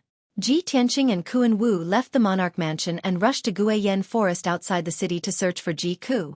After receiving Kuan Wu's order, the demon guards of Star Moon Villa also rushed to Guiyan forest and started searching the surroundings. From the time the sun rose until the afternoon, the group had been searching for 6 hours. With Guiyan forest as the center, everyone searched the area within a 500-mile radius. In the end, it was Ji Tianqing who found Ji Ku. When he found Ji Ku, it was near an abandoned temple deep in the mountains. Outside the abandoned and dilapidated ancient temple, there was a broken stone road covered with fallen leaves.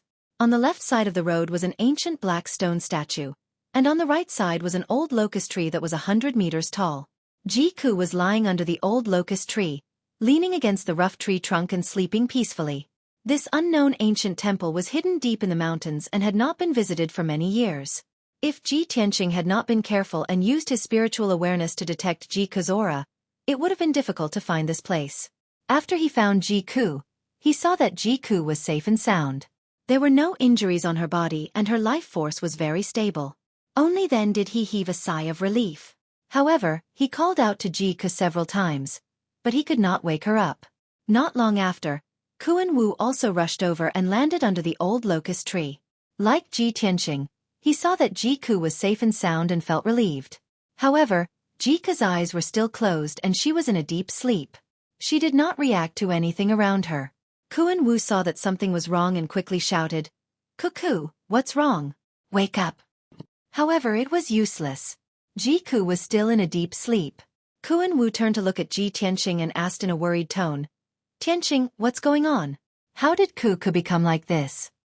Ji Tianqing shook his head and said with a solemn expression, "I don't know what happened to put her in a deep sleep. I can't wake her up no matter what."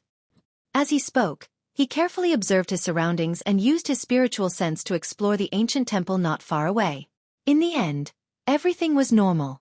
The old locust tree, the ancient stone sculptures, and the abandoned and dilapidated temple were all normal. Ji Tianqing frowned and thought for a moment. He then said in a deep voice, "Kunwu, we can't stay here for long. Let's take Ku back to the monarch mansion first. She's in a deep sleep, and the situation is a little strange. Let's go back and slowly find out the reason." Kuan Wu naturally nodded in agreement. After that, Ji Tianqing carried Ji Ku into the sky and flew back to the monarch mansion at lightning speed. Kuan Wu gave the guards of Star Moon Manor an order and quickly followed Ji Tianqing back to the monarch mansion. Nearly 2 hours later, the two of them returned to the Tianqing Palace with Ji Ku. Ji Tianqing carried Ji Ku into the secret practice room and put her on the ice jade bed used for healing. Then, he used his spiritual sense power and used the Sushin Dharma Eye to carefully observe Ji Ku to find out the reason why she was in a deep sleep. Kuan Wu stood aside and looked at Ji Ku anxiously and worriedly, waiting for the results of Ji Tianqing's investigation. After a quarter of an hour, he saw that Ji Tianqing had finished his investigation. He quickly asked, "Tianqing, how is Xueqi's situation? Why is she in a deep sleep?" Ji Tianqing shook his head and said with a solemn expression, "I've carefully checked her body. There's nothing wrong with Xueqi's body, and she hasn't suffered any injuries. It's like she's asleep." "Then why is she in a deep sleep? There must be a reason." Kuan Wu was worried and said anxiously, "Tianqing, let's ask the god teacher to take a look." "All right, I'll go and ask god teacher Black Feather now." Ji Tianqing had the same idea and agreed without hesitation. He flew out of the Tianqing Palace and rushed to the Black Feather Palace personally to ask god teacher Black Feather to treat Ji Ku. 2 hours later, he brought god teacher Black Feather back to the secret room. Ji Ku wasn't the prince of the monarch mansion, so god teacher Black Feather could ignore him.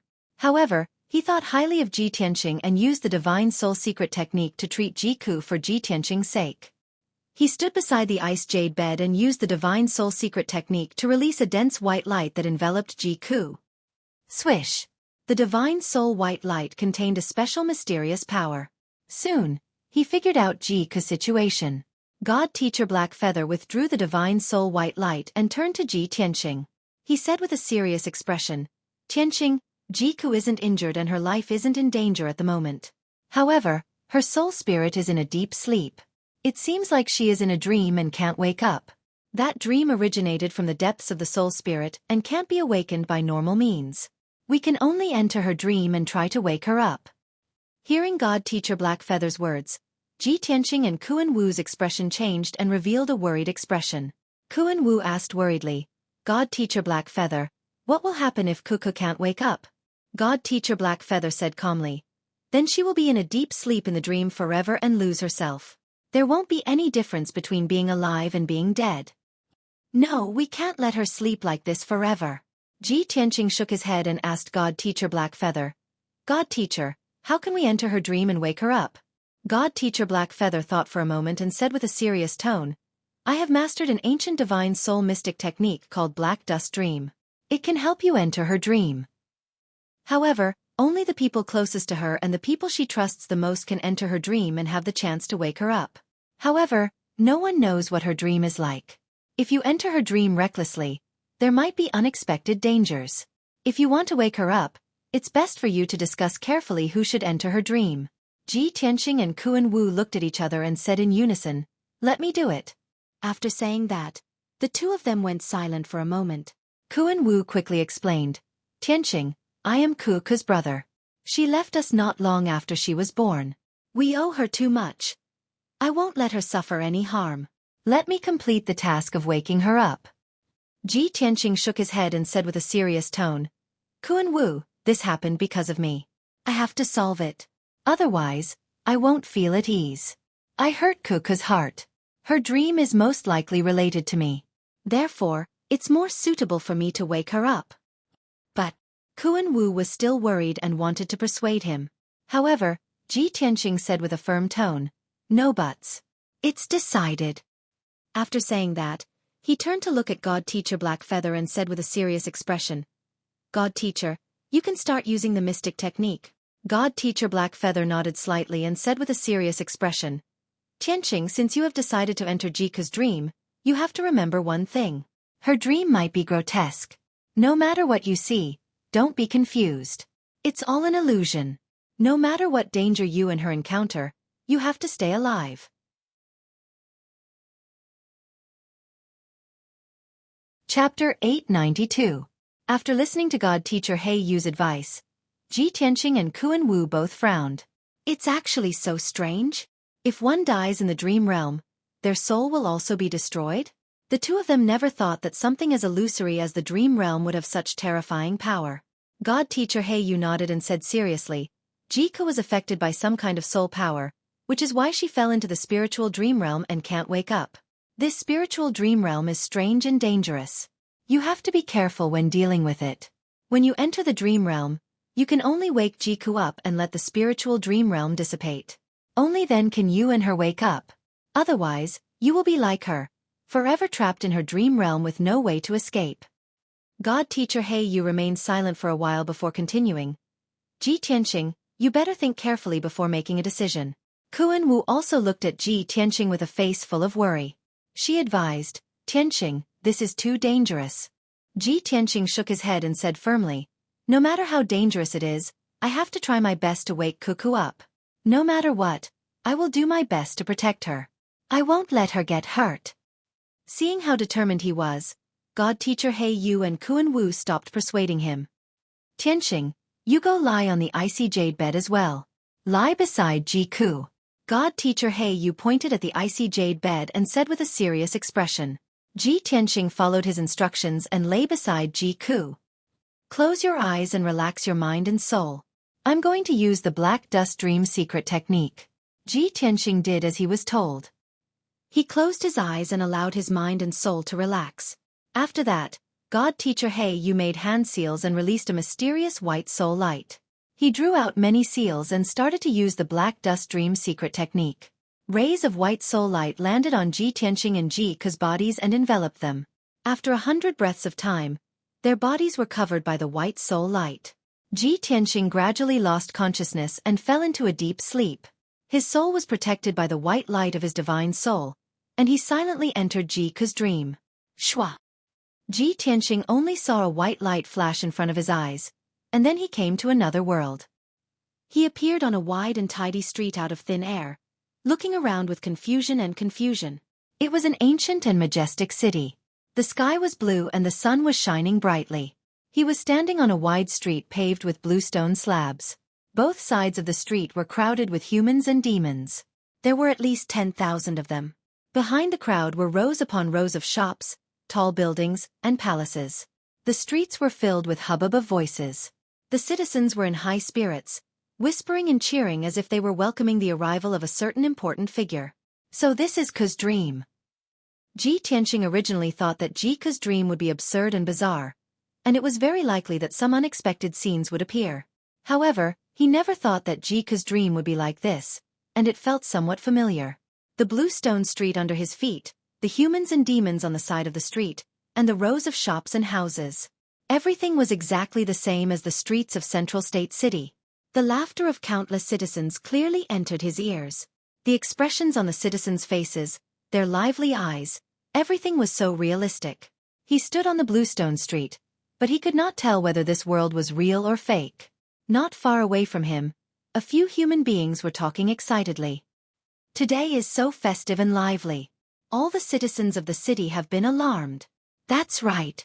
After all, today is young Master Ji's wedding day. How could it not be lively? It's not just our Central State City. All the citizens of the world know of this good news. Why hasn't the bridal sedan arrived yet? I really want to see young Master Ji's peerless elegance with my own eyes, and see the incomparably beautiful bride. Young Master Ji is such a prodigy of the Emperor's son. It's already a blessing for us to be able to see him. As for young Master Ji's beautiful wife, how could he let us see her? I don't even need to look to know that if she can marry young Master Ji, how could she be an ordinary woman? She must be a peerless beauty who can topple a city. When Ji Tianqing heard this discussion, he immediately frowned, and his heart was filled with doubts. Prodigy of the Emperor's son, young Master Ji? He's getting married today? The young Master Ji they are talking about, could it be me? At this moment, the citizens on both sides of the street suddenly burst into excited cheers. Look, the bridal sedan is here. It's here. The bride is coming. Don't block me, I want to see young Master Ji with my own eyes. When Ji Tianqing heard the thunderous cheers, he hurriedly raised his head to look at the end of the street. He saw that at the end of the bluestone street, there was an honor guard of about 200 people slowly walking over. It was a solemn wedding procession. There were nearly 200 guards and maidservants, all wearing bright red clothes. There were dozens of guards beating gongs and drums, playing joyous music. There were dozens of guards in the procession, holding bright red lanterns and red flowers, as well as many red gauze curtains. There were dozens of maidservants in red dresses, carrying baskets of flowers. They waved their slender hands and scattered flowers into the sky. There were also more than 30 elite guards guarding the surroundings of a huge flower carriage. The jade sedan was made of gold, jade, and precious stones. It was incomparably luxurious and exquisite, and its surface was inlaid with hundreds of colorful flowers. It was magnificent. 6 handsome dragon horses pulled the jade sedan side by side, slowly moving along the bluestone street. In the bridal sedan, which was wrapped in fresh flowers, a young woman wearing a bright red wedding dress and a red veil could be vaguely seen. Although the woman's face could not be seen clearly, just from her vague figure, one could tell that she was a beauty who could topple a city. Ji Tianqing stood on the street and stared at the wedding procession. His expression became somewhat complicated. Of course, he recognized that the nearly 200 guards and maidservants were the honor guard of Tianqing Palace. The scene in front of him was the scene of him marrying the bride. But he knew that this was Ke's dream, and not something that happened in reality. He was a little nervous and a little confused, because he did not know who the beautiful woman wearing a wedding dress and a red veil in the exquisite and beautiful bridal sedan was. Unknowingly, the wedding procession was getting closer and closer to him. The joyous sound of gongs and drums became deafening. The people on both sides of the street only noticed him now, and they all looked at him with complicated gazes. Many people were discussing in confusion, and some people even scolded him, telling him to leave. But Ji Tianqing stood in the middle of the street, his eyes fixed on the beautiful red figure in the bridal sedan, and he had no intention of giving way. Finally, the wedding procession was in front of him, and had to stop. The deafening sound of gongs and drums gradually stopped, and many guards and maidservants looked at him. The eyes of the people on both sides of the street were also focused on him. The scene quieted down, and the atmosphere was a bit strange. Countless people were whispering. At this time, the beautiful red figure in the bridal sedan lifted a corner of the red veil. She stretched out her hand to push aside the beaded curtain of the bridal sedan, and looked at Ji Tianqing. When she saw Ji Tianqing's face clearly, her clear eyes showed a touch of joy, a trace of shyness, and a strong sense of confusion. She lowered her head slightly and asked in confusion, "Brother Tianqing, why are you here? Today is our big day. Why aren't you wearing your wedding dress?" Ji Tianqing saw her appearance clearly, and he was stunned. This was because the bride wearing a red wedding dress and a red veil was actually Ji Ku. The wife I am marrying is actually Ku.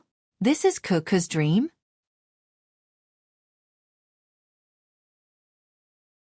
Chapter 893. Ji Ku's dream turned out to be a scene like this.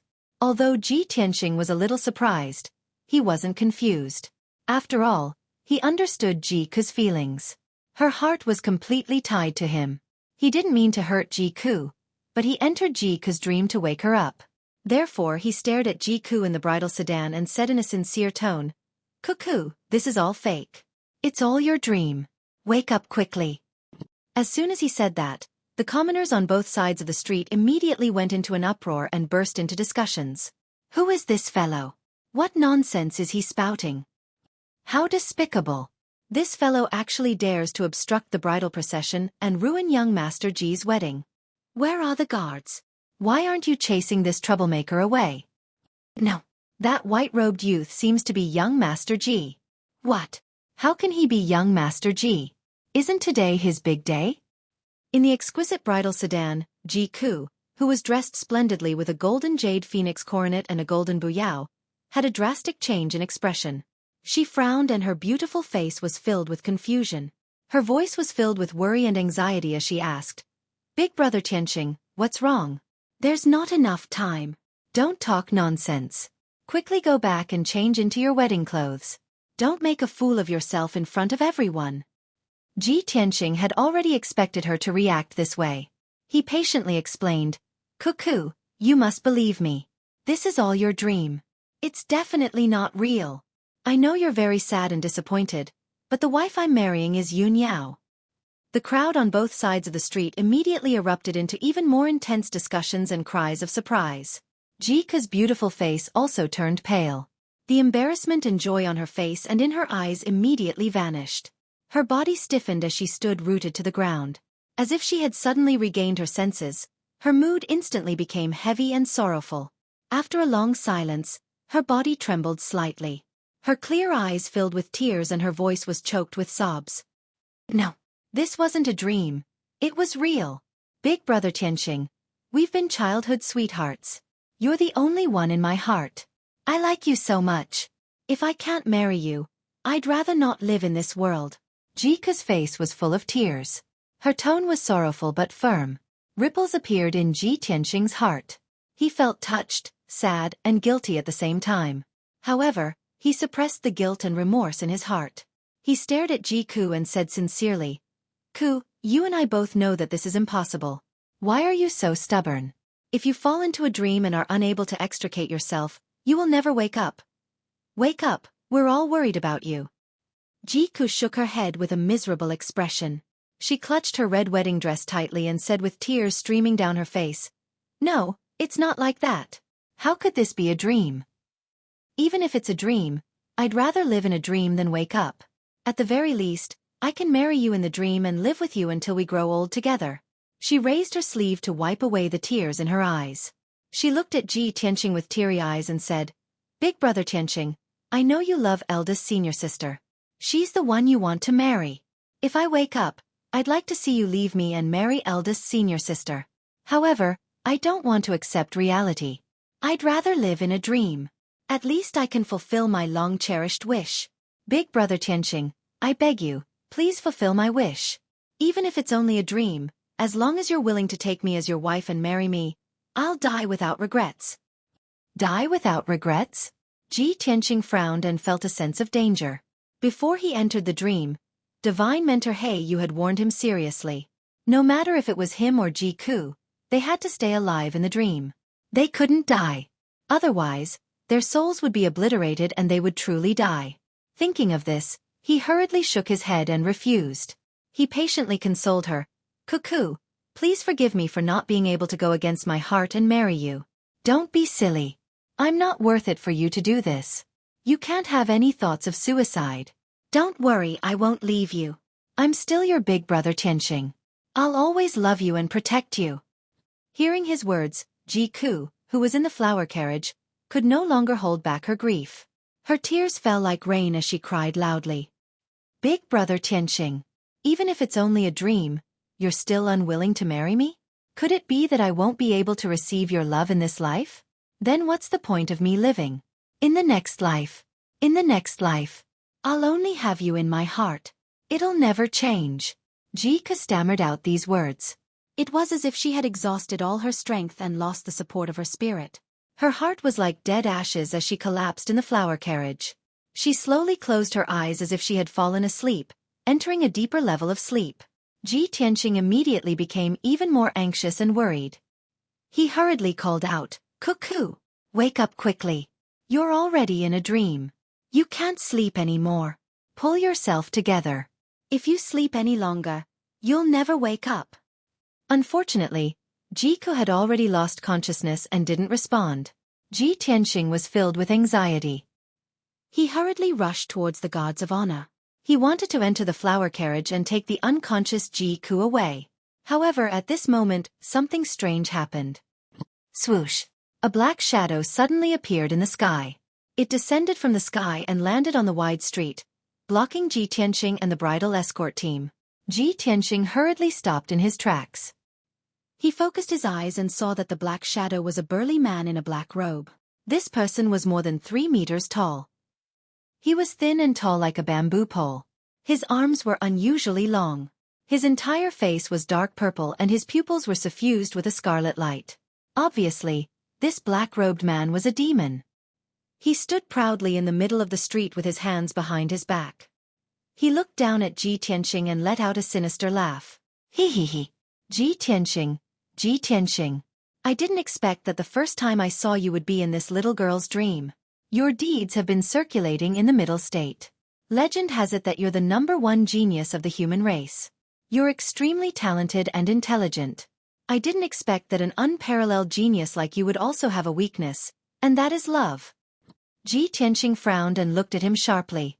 He said in a cold voice, love is the most difficult thing to understand. You don't know where it starts, but it goes deeper. The living can die, and the dead can also live. Even sages and deities can't forget love. I'm just a mortal. Even if I'm trapped by love, so what? You're a sinister and despicable demon. You took advantage of my weakness and used Xueqi's dream to deal with me. You're really shameless. The black-robed man didn't get angry. Instead, he grinned and his smile became even more contemptuous. Hee hee hee. Tianxing, if you knew who I was, you wouldn't think so. Because I'm neither a human nor a demon. I'm the great Jia Luo Brahma Soul Nightmare.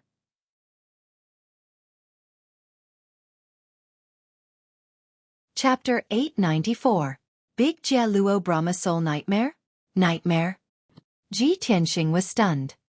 He frowned as he stared at the nightmare. His eyes were filled with a cold light.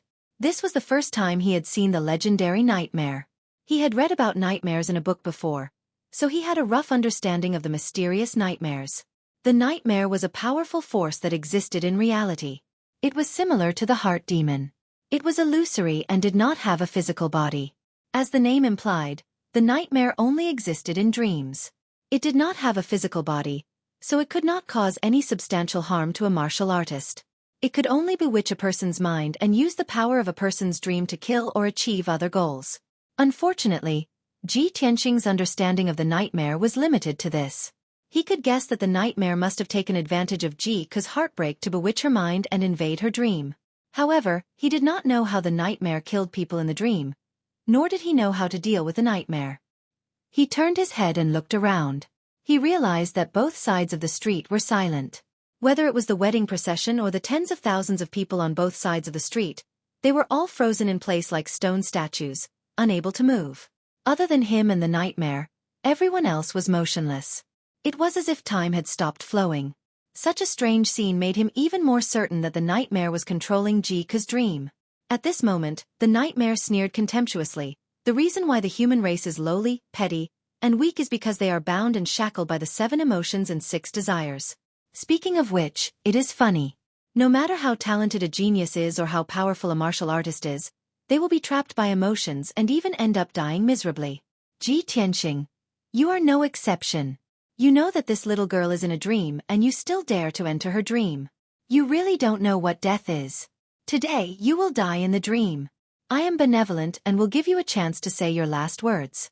Ha ha! The nightmare laughed wildly. He had a well-thought-out attitude, completely treating Ji Tianxing as a dead man. You demon, you are courting death. Ji Tianxing's eyes flashed with a cold light. He raised his palms without hesitation and released a huge golden sword light that slashed towards the nightmare. Shwa! The 30-meter-long golden sword streaked across the sky like a bolt of lightning, instantly striking the black-robed nightmare. However, when the giant golden sword was 3 inches away from its head, it suddenly stopped and remained motionless. Unexpectedly, the black-robed nightmare demon raised his palms at the critical moment and forcefully clamped down on the golden great sword, blocking it. With a flip of its palms, it erupted with a power that could destroy the heavens and the earth. Immediately, it crushed the giant golden sword into pieces, making cracking sounds. The fragments of golden light scattered all over the street and soon dissipated. Dream Demon clapped his hands indifferently, as if he had done something insignificant. It looked at Ji Tianxing from the corner of its eyes and said contemptuously, I said that today is the day you die. Your soul will be completely destroyed. Give up resisting. No matter how much you struggle, it's futile. As he spoke, Nightmare raised his right palm and lightly slapped toward Ji Tianxing. A 5-meter-wide black palm shadow appeared, bringing with it a violent and unparalleled power. It was as fast as the aurora as it blasted toward him. Ji Tianxing's pupils shrank. Unable to dodge in time, he quickly closed his golden wings to protect himself. Pang! With a dull sound, the black palm shadow viciously slammed into him, sending him flying 1,000 meters away and smashing into a palace at the end of the street. A violent shockwave exploded, shattering the entire palace and turning it into a pile of rubble. Hundreds of people in the palace were affected. Some were killed on the spot, while others were heavily injured and vomited blood as they were buried in the ruins. Ji Tianxing jumped out of the ruins with a pale face. He violently coughed a few times, blood flowing from the corner of his mouth. Without a doubt, Nightmare Demon had the strength of a spirit refinement realm cultivator. A casual palm strike had injured him. Shwa! Before he could recover, the black-robed Nightmare Demon teleported 1,000 meters away and appeared above the ruins. Nightmare Demon looked down at him from above and sneered, Stubborn fool, kneel down and accept your death. As his voice fell, he raised his right palm again and formed a huge black palm shadow. He viciously slammed it toward Ji Tianxing. His attack was simple, but it was violent and effective. It was unstoppable. Ji Tianxing knew how strong his opponent was, so he did not hesitate to use his trump card, the Pure Heart Demon Suppression Art. Demon Slaying Sword. His body lit up with a resplendent golden light and a sacred and majestic aura. He waved his hands and formed a mysterious seal, forming a sacred golden sword and slamming it toward the black palm shadow above him. Pang! The sacred golden sword and the black palm shadow collided, creating a dull sound. In that instant, a huge hole was pierced through the black palm shadow by the giant sword, and it exploded into a black mist that filled the sky. The sacred golden sword's power did not decrease as it pierced the black-robed Nightmare Demon in the sky. Pang! The black-robed Nightmare Demon was shattered by the golden sword on the spot, bursting into black mist and quickly dissipating. Seeing this scene, Ji Tianxing was not happy at all. His expression was still solemn. He knew very well that the Nightmare Demon was stronger than the 5th Demon General, the Left Marshal. It was impossible for it to be defeated so easily. The facts proved that his guess was right. Just as he left the ruins and flew to the sky above the street, the black-robed Nightmare Demon appeared in front of him and blocked his path. Kakik! I forgot to tell you. As the Grand Formation Brahma Soul Nightmare Demon, I am an invincible existence in the dream realm. The black-robed Nightmare Demon sneered proudly and waved his hands again, forming a sword light that blotted out the sky and attacked Ji Tianqing. Whoosh, whoosh, whoosh, whoosh. Hundreds and thousands of dark and cold sword lights poured down like a rain of arrows, submerging the area within 1,000 meters. Ji Tianqing was hit by countless sword lights and fell from the sky, crashing into the ground. Pang, pang, pang, pang, pang. The powerful sword lights and saber lights fiercely hacked into the ground, shattering the bluestone street. The thousands of civilians on both sides of the street were also killed on the spot, turning into pieces of flesh and blood. Rows of exquisite houses and palaces were also destroyed, leaving behind only broken walls and broken bricks. The area within 1,000 meters was immediately turned into a desolate ruin. Only the wedding procession on the other side of the street was still standing like a stone statue. It was not destroyed, but it also showed no reaction to this. A moment later, Ji Tianqing's figure climbed out of the ruins in a sorry state and flew back into the sky. His long hair was disheveled, his white robe was stained with blood, and there was still a trace of blood at the corner of his mouth. Although he had suffered heavy injuries, he was still fearless. He used his ultimate skill again and attacked the black-robed nightmare demon.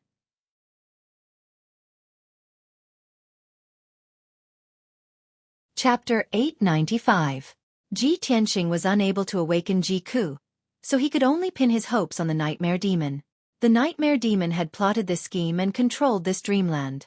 He believed that as long as he killed the nightmare demon, he could destroy the dreamland and awaken Ji Ku. Demon Sealing Palm. His body surged with sacred golden light as he waved his palms again, slamming out a giant golden palm with a radius of 10 meters towards the nightmare demon. Hee, it's just an insignificant trick. What a disgrace. The nightmare demon was already prepared and did not take his ultimate move seriously. He even mocked him contemptuously. Swish. As he spoke, his figure flashed and teleported 1,000 meters away, dodging the demon sealing palm's attack and appearing behind Ji Tianqing in an eerie manner. The terrifyingly powerful demon sealing palm suddenly missed its target and slammed into one of the palaces, smashing the magnificent palace into pieces. Taking advantage of this opportunity, the nightmare demon waved his sleeves and shot out 3 beams of black light towards Ji Tianqing. The 3 beams of black light condensed into black dragons that were 100 meters long. They looked ferocious and ferocious. They bared their fangs and brandished their claws as they pounced on Ji Tianqing, drowning his figure. Boom, boom, boom. He could not dodge in time and was hit by the 3 black dragons. An earth-shattering power erupted, and a huge black mushroom cloud appeared in the sky. The violent shockwave swept across a radius of 10 miles, destroying countless houses, shops, and palaces. At least 30,000 innocent civilians were killed on the spot, killed by the shockwave, or buried in the ruins. Even the wedding procession of 200 people was destroyed. All the guards and maids were killed. Only the huge flowery carriage that was as big as a house was still intact and beautiful. After a long while, the earth-shattering explosion gradually dissipated. Ji Tianqing turned into a golden stream of light and emerged from the ruins of the deep pit, flying back into the sky. Fortunately, he had folded his wings at the critical moment and blocked the 3 black dragons' attack. That was how he survived. However, the golden wings had already exhausted all of their power and had become dull and lifeless. His face turned paler as blood flowed out of his nose and mouth. His injuries were getting worse. Half of his white robe was dyed red with blood, and there was a hole in his chest with blood gushing out. His long hair was scattered behind his head. It was stained with dust and mixed with dark red blood, making him look extremely wretched and miserable. Even so, he did not retreat. Instead, he used his ultimate move again and attacked the nightmare demon. Damned demon, go to hell! His body ignited with golden flames as he turned into a stream of light and charged at the nightmare demon. He opened the 3rd eye on his forehead. Thunderbolt. An endless amount of lightning was released from his azure blue spirit eyes. It gathered into a lightning pillar and struck the dream demon fiercely. Kaboom! Amidst a deafening explosion, the nightmare demon was blasted to smithereens on the spot. It turned into black mist and dissipated. The thunderbolt bolt out hit the bluestone street. Bam! With a muffled sound, a deep crater with a radius of dozens of meters appeared on the stone floor 100 meters away from the exquisite flower carriage. Dirt and rocks flew everywhere, and huge gullies appeared all around. Within a radius of 10 miles, the ground was shaking and the mountains were shaking. The exquisite flower carriage was also shaking violently, and countless fresh flowers were falling down. Xueqi, who was sleeping in the carriage, was awakened. She suddenly moved her fingers. The tears on her face had yet to dry. Her long eyelashes were still wet, and there was a teardrop at the corner of her eye. However, she was still in a daze. She was half asleep and could not even open her eyes. The nightmare demon appeared again in the sky above the ruins. It had reformed its body. Not only was it unharmed, but its strength was not reduced either. Kid, you really won't cry until you see the coffin. I am absolutely invincible. Even if you break me 1,000,000 times, I can immediately recover. You will never be able to hurt me. The black-robed nightmare demon roared in an arrogant tone. He waved his palm again, releasing an earth-shattering black light towards Ji Tianqing. Ji Tianqing blocked and counterattacked while thinking of a way to break it. Damned nightmare demon. It is so strange. Even if I use the white heart demon subduing art, I can't hurt it. What should I do? How can I break out of this dream? Killing the nightmare demon to destroy the dream was obviously an impossible task. His only hope was to awaken Xueqi. Only when Xueqi was truly awake could he end this dream. Only then could he and Xueqi be safe. Therefore, Ji Tianqing fought with the nightmare demon while shouting for Xueqi. Cuckoo! Wake up! Don't sleep anymore. Otherwise, we will all die in this dream. Cuckoo, me, big senior sister, Yan, Ku and Wu, and your parents are all very worried about you. You can't give up. However, even if he shouted until his throat was hoarse, he could not awaken Xueqi. In just 20 breaths of time, he was sent flying by the nightmare demon 3 times. His injuries were getting worse and worse.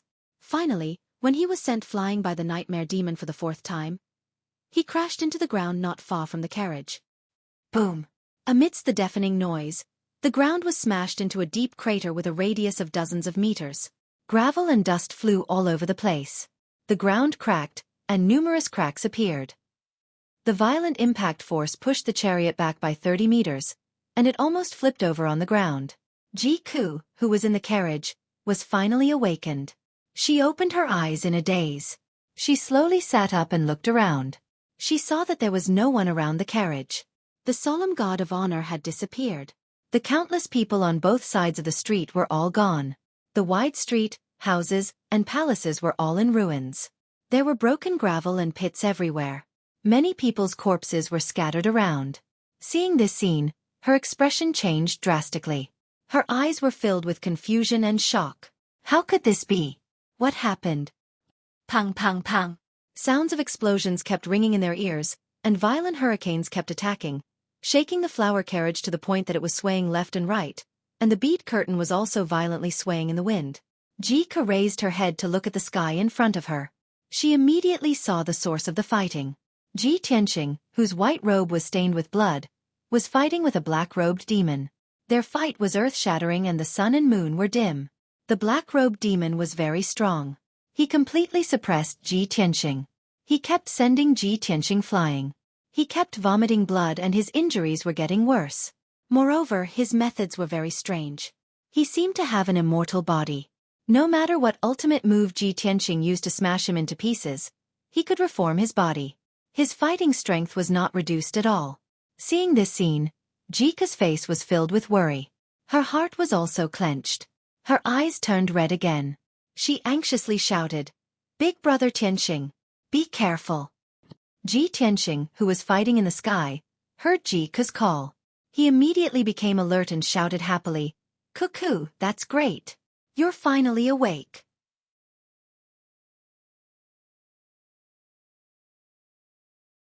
Chapter 896. End this dream? Xueqi was stunned for a moment. She revealed a confused and anxious expression, not knowing what to do. She had just woken up and didn't understand what was going on. At this moment, the black-robed nightmare sent Ji Tianqing flying again with a palm strike. He fell from the sky and smashed into a palace. The palace was smashed into pieces on the spot. Ji Tianqing spat out blood and fell weakly into the ruins. He struggled a few times but couldn't climb out. He had almost exhausted all his strength and his injuries were extremely serious. His body was dyed red with blood, almost turning him into a bloodied man. At most, He would be killed by the nightmare on the spot after 3 to 5 more strikes. In the dream, the nightmare was invincible. He could only passively take a beating. If he continued to fight, he would die without a doubt. Seeing this scene, Jika's face turned pale with heartache. Clear tears flowed from her eyes as she desperately shook her head and shouted, "No! Big brother Tianqing, nothing must happen to you. I don't want to dream anymore, and I don't want to marry you. I just want you to be safe. As long as you can live on, I'm willing to do anything." High in the sky, the black-robed nightmare heard Jika's shouts and immediately looked at her with a cold expression. "Little bitch. You've already entered the dream, and you still want to leave? In your dreams." The black-robed nightmare roared angrily. He waved his hand and released wisps of black gas, which flew towards Jiku in the flower carriage. The mysterious black gas contained the power to suppress souls. It immediately calmed Jiku down. She calmed down and stopped crying. The worry and anxiety in her heart also gradually dissipated. Her consciousness also became blurry. Her eyes were a little dazed. It was obvious that her mind had been bewitched again. Seeing this, the heavily injured Ji Tianqing desperately struggled to climb out of the ruins. He shouted at Jiku, "Cuckoo! Wake up! You can't sleep anymore." When Jika heard his voice, her eyes became much clearer. Her soul and consciousness struggled desperately to escape the dream. Dream Demon furrowed his brows and shouted in a dignified voice, "Jiku, didn't you say that you loved Ji Tianqing deeply? Was her lifelong wish to stay by his side and grow old together with him?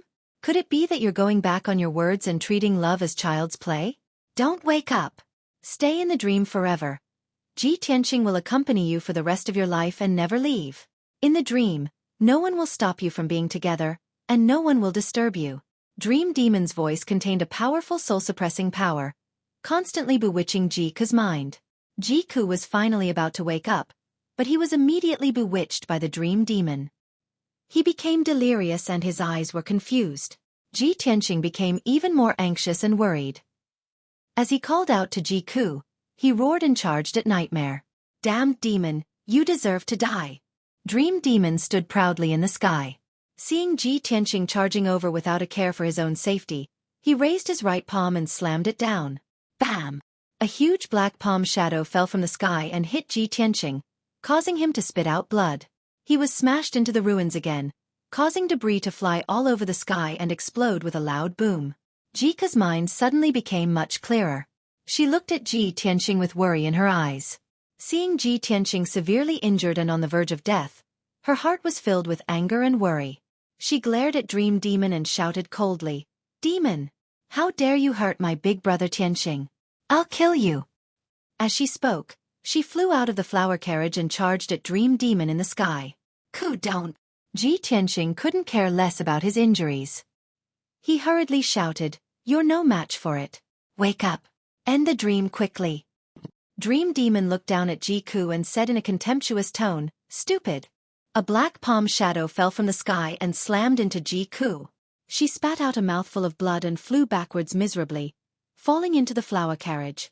Dream Demon stood in the sky and looked down at Ji Tianqing, who was in the ruins, and Jiku, who was in the broken flower carriage.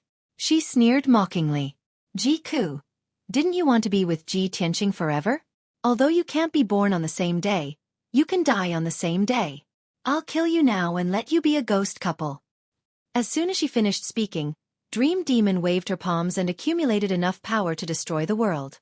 She was going to use her ultimate move to kill Ji Tianqing and Jiku. The sky within 100 miles was immediately covered by black clouds and became dark. The boundless black chi condensed into 2 extremely ferocious black dragons that were over 1,000 meters long. "Go to hell!"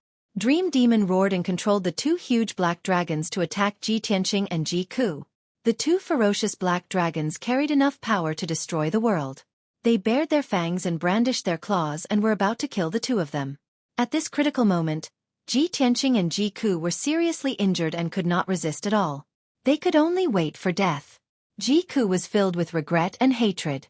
Tears welled up in her red eyes as she cried, "Brother Tianqing, if I could turn back time, I would rather die than let you suffer such harm. As long as you can live safely, I will have no regrets even if I die. I'd rather not have such a dream." Then, she bit the tip of her tongue and spat out a mouthful of blood. In the next moment, Two ferocious black dragons descended from the sky and drowned Ji Tianqing and Ji Ku. Boom! There was a deafening explosion. The two of them blacked out and were about to lose consciousness. However, what was strange was that Ji Tianqing heard a clear crack sound along with a loud boom. That kind of shattering sound was like a mirror being smashed. After a long time, the darkness in front of him dissipated and light returned. Before he could see his surroundings clearly, he heard two men's voices. Tianqing, you're finally out of the dream. Tianqing, are your injuries serious? Where's Cuckoo? Is she okay? Ji Tianqing immediately recognized the voices. It was God Master Blackfeather and Kuan Wu's voices. They were filled with concern. He tried his best to open his eyes and gradually saw that he was still in the secret chamber, lying on the ice jade bed. Ji Ku was lying beside him. Her face was pale and blood was flowing out from the corner of her mouth. She was still unconscious. I understand now. At the moment when Cuckoo and I were about to die, Cuckoo woke up completely and ended the dream. That's why we were able to keep our lives. But why hasn't Ku woken up yet? How's her condition? Ji Tianqing's heart was filled with worry. He struggled to sit up and check on Ji Ku's injuries. But just as he sat up, he felt a piercing pain in his organs. His soul and consciousness were also a little blurry.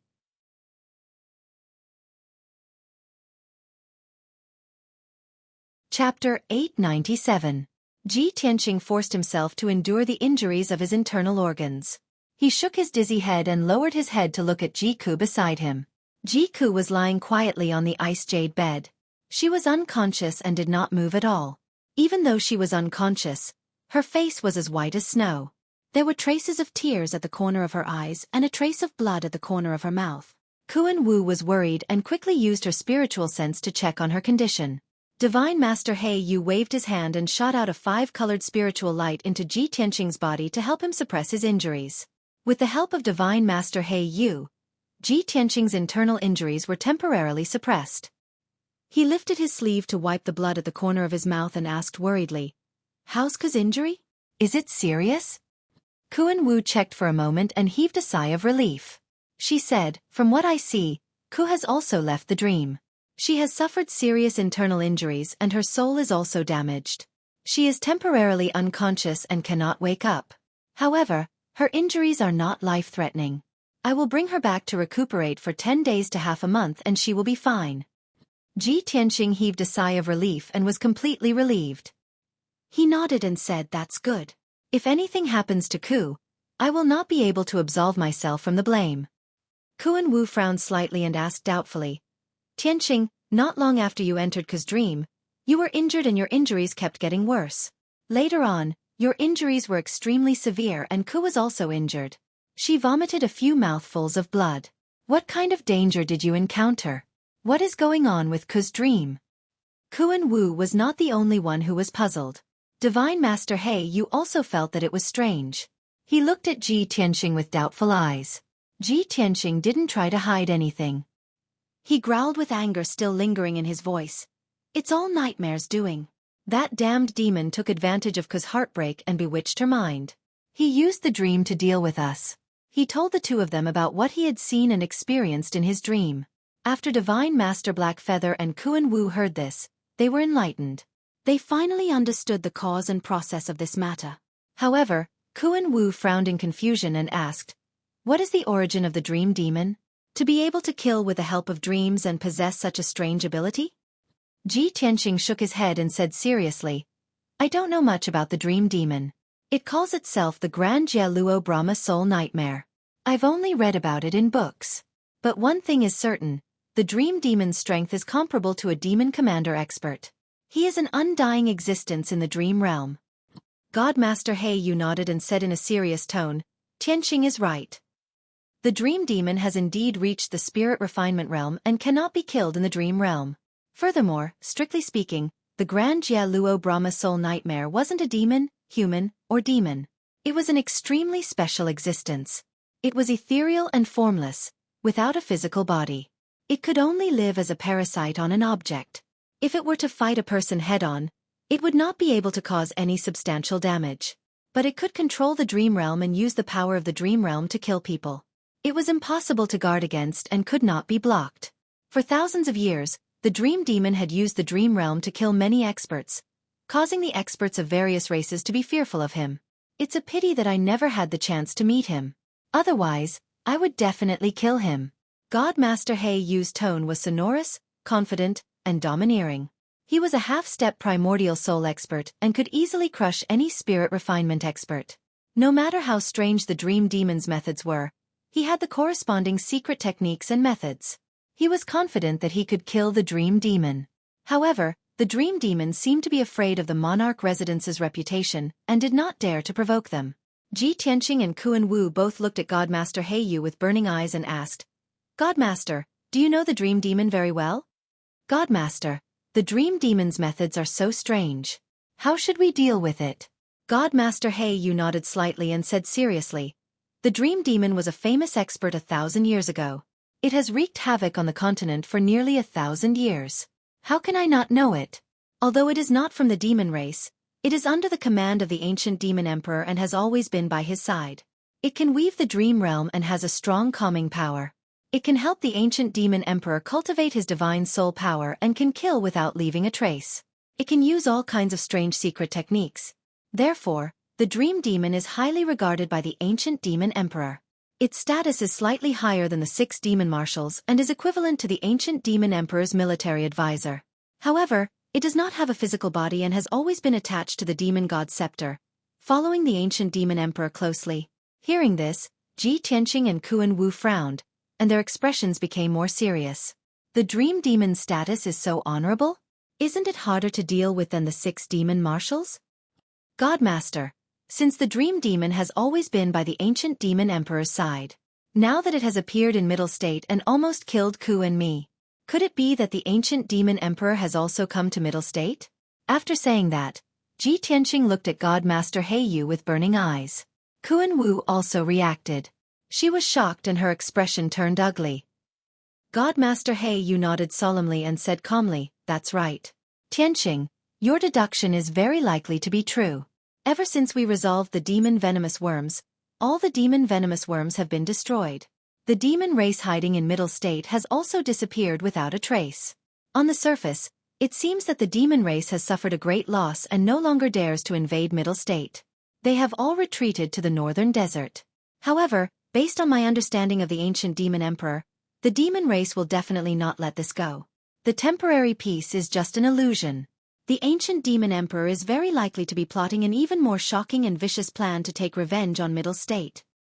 Ji Tianqing and Kuan Wu were both silent. The atmosphere in the secret room was a little tense. Both of them were in a very heavy mood. After a while, Ji Tianqing asked Godmaster He Yu, "Godmaster, what should we do then? Perhaps, we can follow the trail of the dream demon and investigate the whereabouts of the ancient demon emperor. We can strike first." Without waiting for him to finish, Godmaster He Yu shook his head and said calmly, "The dream demon is an illusory existence. It only exists in dreams. Why would it leave clues and traces? It's impossible to find the ancient demon emperor through the dream demon." Ji Tianqing frowned and asked worriedly, "Then what should we do? Are we going to sit here and wait for death?" Godmaster He Yu waved his hand and said calmly, "I will think of a way to investigate the dream demon and the ancient demon emperor's whereabouts. You don't have to worry. The most important thing now is for you to recuperate in seclusion and recover to your peak condition. You can't affect the wedding ceremony on the 9th of next month." "I understand the arch." Ji Tianqing cupped his fists and bowed. Godmaster He Yu then looked at Kuan Wu and instructed, "Kuan Wu, bring Jika back to recuperate. Let her recuperate well. You must look after her and don't let anything happen to her. When I need to, I will look for her to find out more about the dream demon." Kuan Wu hurriedly acknowledged the order. Godmaster He Yu didn't say anything else and left the secret room. Kuan Wu also brought the unconscious Ji Ku back to Kuan Wu Palace to recuperate.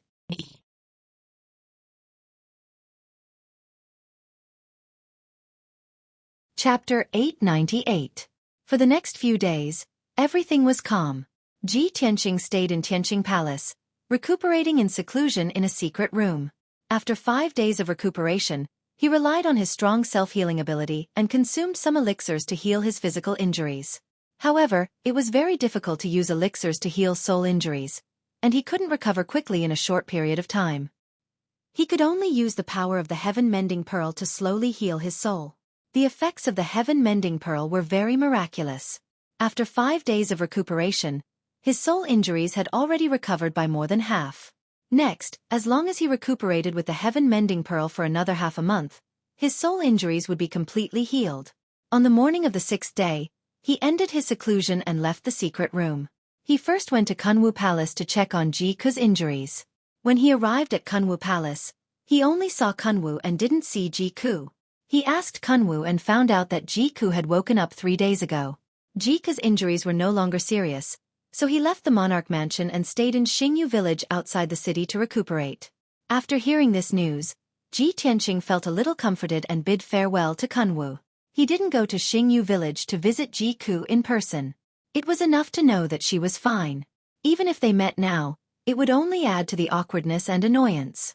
It was better to let time dilute all of this and talk about it later. After returning to Tianqing Palace, Ji Tianqing rummaged through the study, looking for books related to the Nightmare Demon. He wanted to know more about the Nightmare Demon so that he could at least be prepared.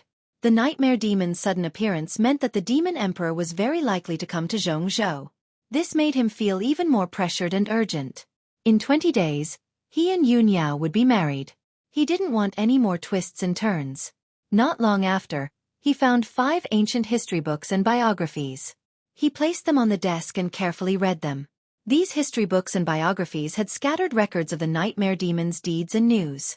Ji Tianqing used his spiritual sense to quickly flip through the books. It only took him 45 minutes to finish reading the 5 ancient books that were as thick as bricks. After reading these ancient books, he had a deeper understanding of nightmares. Incubi were special existences with strange and unpredictable abilities that allowed them to enter and control other people's dreams. However, it was not omnipotent. At the very least, it couldn't enter the dreams of those who were stronger than it. Because of this, it had used the dream world to kill many powerful people, but it had never dared to provoke the god-tier masters of the imperial residence. In addition, the incubus could enter other people's dreams, but if the dreamer's will was strong enough, it would not be able to control the dream. After understanding these 2 points, Ji Tianqing suddenly came to a realization. No wonder Dream Demon didn't dare to make a move against him even though God Teacher Black Feather wanted to deal with him. Ku's mind was bewitched by the Dream Demon. After the dream realm was controlled, she was immersed in the dream realm, unable to wake up. When I was heavily injured by the Dream Demon and was on the verge of death, Ku was filled with grief and despair. Her will was incomparably firm, so she was able to wake up at the last moment and end the dream realm. This means that as long as my will is firm enough, even if the Dream Demon can invade my dream realm, it can't do anything to me. After understanding this point, Ji Tianqing was finally relieved. He left the study and returned to the secret room, continuing his closed-door cultivation. He wanted to increase his strength as much as possible before the wedding ceremony, so that he could deal with all kinds of dangers and unforeseen events. To the north of Central State City, 500 miles away, there was a continuous mountain range. It was different from normal mountain ranges. These mountain ranges did not have dark green forests or vegetation, only sparse ancient trees and wild grass. Most of the mountain ranges were dark brown in color, revealing jagged rocks and dirt, looking very desolate and lonely. Among the many mountain ranges, there was a 10,000-foot-tall dark brown mountain peak, like a crane in a flock of chickens, standing alone. This precipitous mountain peak covered in rocks was called Mountain of No Return. 1,000 years ago, when the demon race's chaos broke out, many brave and righteous people of Central State were filled with hot blood as they crossed this black mountain, heading to the northern desert to resist the demon race. Even though those brave warriors knew that heading to the northern desert to resist the demon race was a path of no return with 9 deaths and 1 life. But everyone bravely sacrificed themselves, not fearing death. In the end, countless brave warriors buried their hot blood and heroic souls forever in the northern desert. Later generations, in order to remember those brave warriors and martyrs from 1,000 years ago, named this black mountain Mountain of No Return. It was currently late at night. The world was completely silent. There was no moon tonight, the night sky was as black as ink, and there was a sinister and cold wind whistling. A wisp of faintly discernible black energy streaked across the night sky like an aurora, silently flying towards Mountain of No Return. In a short 100 breaths of time, the black energy crossed 100 miles, entering Mountain of No Return. In the belly of Mountain of No Return, there was a pitch-black and ice-cold passage, twisting and turning as it led underground. There were forks on both sides of the passage. Most of them were deliberately set up to confuse people's minds. Although there was no one guarding the passage, there were hidden formations and powerful restrictions set up every few hundred meters. If someone unfamiliar with the situation rashly barged in, they would definitely be killed by the invisible formations. Even Heaven Prime cultivators were no exception. Whoosh! That wisp of black energy quickly passed through the passage, ignoring the many traps, hidden weapons, and formations. It quickly reached the deepest part of the passage. A black stone door that was 100 meters tall blocked the end of the passage. The two stone doors were tightly shut. A pair of ferocious-looking Azuras with sharp claws and wings were carved on the door, appearing solemn and mysterious, filled with dense demon chi. Without a doubt, the stone door was sealed by a powerful formation. Ordinary people would not be able to open it.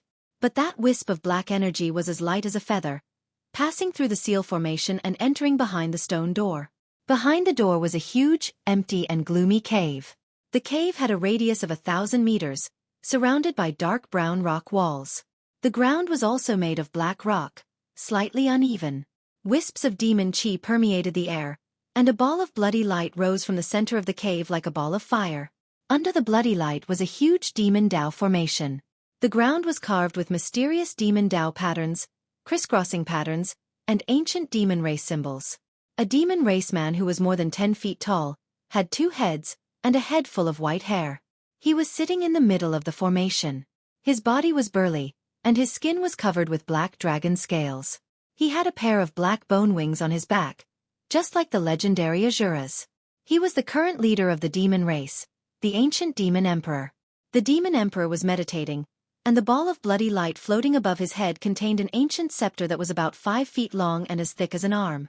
The scepter was completely black, and its design was simple and mysterious. 2 dark red blood dragons were carved on the handle. At the top of the scepter was a majestic and domineering evil god with 3 heads and 6 arms.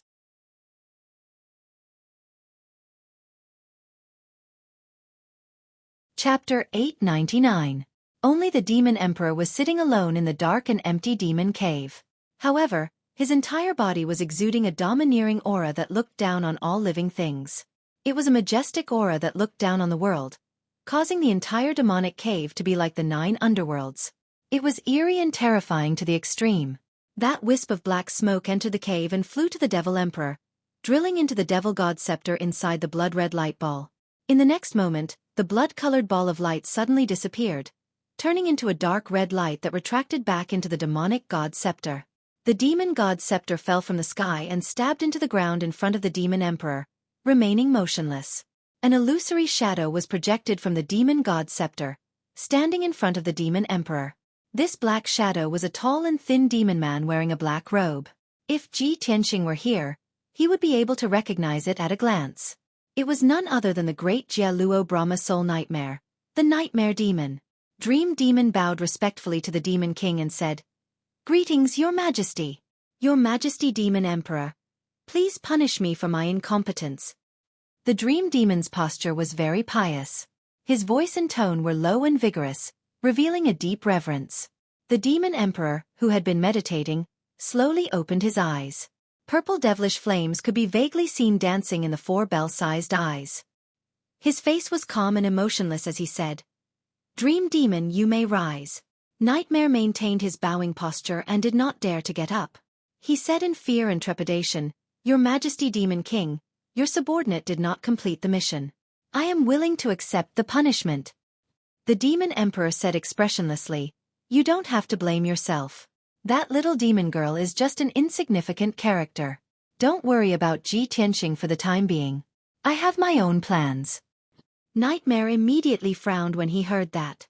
He asked in confusion, "Your Majesty, what could be more important than capturing Ji Tianxing and seizing the Sword God's bloodline?" At this point, Nightmare paused for a moment. A thought suddenly occurred to him, and his expression changed drastically as he asked in an excited voice, "Your Majesty, could it be that the demon commander has already found out about that matter?" A playful sneer appeared on the demon emperor's face as he nodded. "That's right. The great demon commander is on his way to report back to me. He will report back to me soon." Nightmare's conjecture was confirmed, and his spirits were lifted. He said with joy, "That's great." For this matter, the great demon commander had traveled all over the continent and investigated for hundreds of years. Now, there was finally a result. If the Grand Demonic Marshal could find some clues about Goddess Yao Guang, it would be possible to resolve the curse that had plagued the demon race for nearly 10,000 years. If the bloodline curse can be broken, the demon race will be able to rapidly grow, multiply, and usher in the most brilliant glory. When he mentioned the ancient legend, the words Goddess Yao Guang and bloodline curse, Nightmare became very agitated. After all, that ancient legend was a shackle around the necks of all demons. The bloodline curse that came from a god was a pain that billions of demons would have to endure for eternity. If that shackle could be removed, the demon race would lose its shackles and obstacles. They would be able to develop rapidly and recover their most glorious state. It would not be a difficult thing to unify the Tianxian land. The demon emperor also nodded to express his agreement. He said with a faint voice, "Although no one knows what happened in the ancient era 10,000 years ago, the demon god ancestor of the demon race never appeared. Many of the gods in the Tianxian land also fell and disappeared. In the end, all of them disappeared. However, the ancient legend about the bloodline curse is real. According to the legend, Goddess Yao Guang hated my race to the bone. She sacrificed her life and burned her own godhead to gather the power of billions of stars to place an eternal curse on my race. The curse exists in the bloodline of each demon and lasts forever. It cannot be removed. Even I cannot do anything about it. As the people of the demon race grow, their body and appearance will change. They will become more hideous and ugly. The more powerful they are, the larger their body and the more hideous they are. They are hated and viewed as enemies by all races. On the night of the full moon, the bright moon shines in the sky and the 7 stars compete for brilliance. The people of the demon race will have to endure the heart-wrenching pain. They will be tortured to the point where they wish they were dead. This is the bloodline curse that Goddess Yao Guang placed on my race. However, this is definitely not the fate of my race." The demon emperor recounted the ancient legend. His tone was low and dignified, full of anger and unyielding. "Unfortunately, I was born in the wrong time. I was not born in the mysterious ancient era and could not witness the existence of the demon god ancestor and the gods. Otherwise, I would have reached the immortal realm and compete with that damned goddess Yao Guang." "Humph. So what if she is a goddess? If I meet her, I will cut her down with my sword and grind her bones to dust." The demon emperor's eyes burned with purple soul fire. His entire body emitted an arrogant and domineering aura as if he was a god descending to the world. Looking at his high-spirited and domineering attitude, Dream Demon was instantly filled with admiration. He nodded excitedly and said, "That's right. Your Majesty Demon Emperor, since the ancient era, you are the most outstanding monarch and leader of our race. Your wisdom and talent are on par with our demon god ancestor. If you were born in the mysterious ancient era, you would definitely be able to compete with the gods and trample countless gods under your feet. If Goddess Yao Guang met you, she could only beg to surrender. How could she place an eternal curse on our race?" Dream Demon's fanatical worship of the demon emperor had reached an almost pious level. He flattered him without any reason. However, the demon emperor knew how terrifying the gods above the immortal realm were. Seeing that Dream Demon had gone overboard with his boasting, his expression became unnatural. He waved his hand and said, "Even the famous gods of the universe have fallen long ago and turned to dust. Let's not talk about those illusory legends. Let's wait for the demon commander to return and report the news." Dream Demon immediately nodded and stood respectfully to the side, waiting patiently. Not long after, the giant stone door of the demon cave opened. A ball of raging pitch-black demonic mist passed through the door like a streak of light and flew into the demonic cave. Whoosh! The surging devilish mist landed in front of the demon emperor, and immediately condensed into the form of a burly demon. This demon was more than 3 meters tall and had a strong body. He emitted a cold aura of death, as if he was a demon that walked out of hell. His entire body was covered in a cold, pitch-black armor. Only a pair of scarlet eyes could be seen, and not a single bit of skin or hair could be seen. Even his limbs were covered in black combat boots and black claw gloves. His head was also covered by a demon helmet. It was said that the black armor he wore came from the 9th Underworld and was called the 9th Underworld Armor. He was the leader of the 6 demon commanders under the Demon Emperor, the most mysterious and powerful demon commander Dark Knight. Other than the ancient Demon Emperor, No one had seen his true face. For hundreds of years, he had been wandering around the Tianxian land, trying his best to find clues about Goddess Yaoguang. Although he was not famous and did not have as many military exploits as the other demon commanders, he was still a demon commander.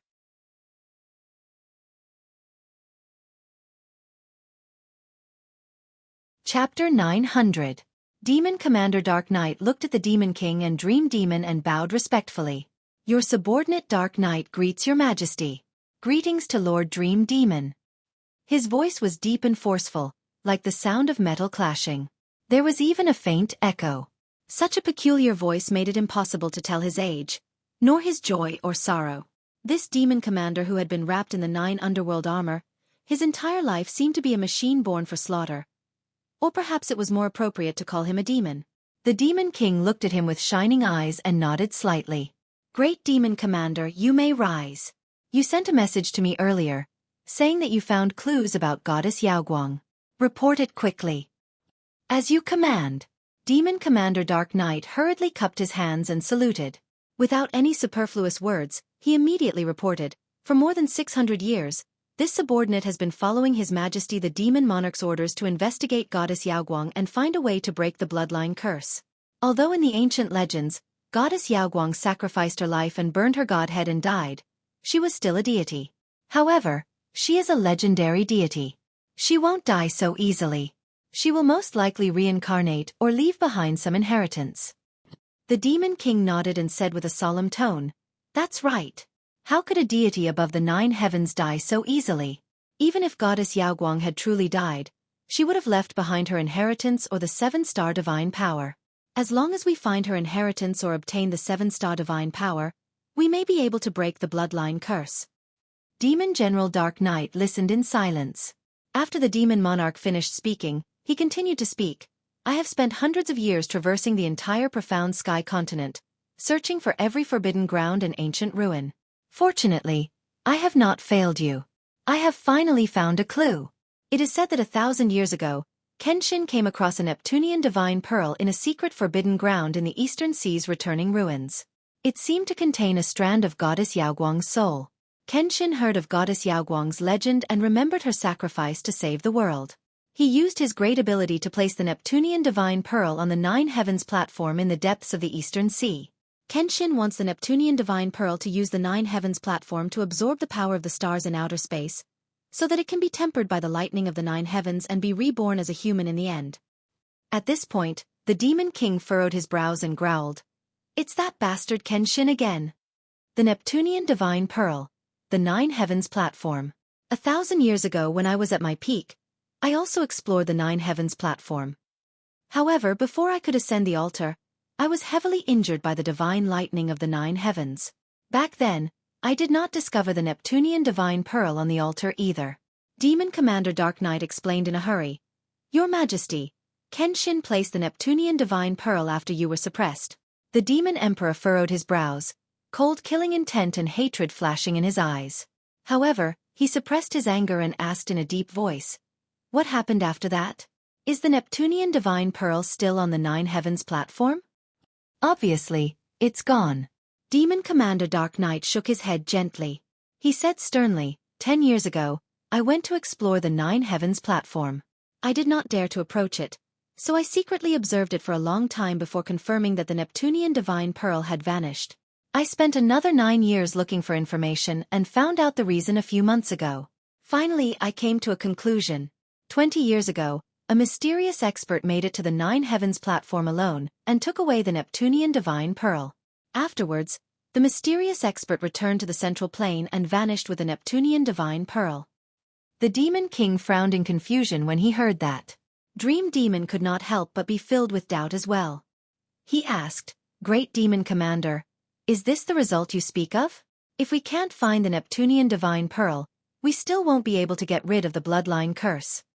Demon Commander Dark Knight remained as cold as ice. His body was as firm as a rock as he growled, After countless investigations and analyses, I've finally confirmed one thing. After returning to the central plane, it's extremely likely that the mysterious expert placed the Neptunian divine pearl in the body of a prodigy. As long as we find that woman, we'll be able to obtain the Neptunian divine pearl and use it for ourselves. The Demon King immediately narrowed his eyes. Violet flames flickered in his eyes as he sneered sinisterly. Humph!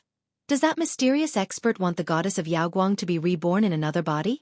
20 years ago, a prodigy, within the central plane. The range of our search has been greatly reduced. It won't be difficult to find that woman. Great Demon Commander. Have you found out who that mysterious expert is?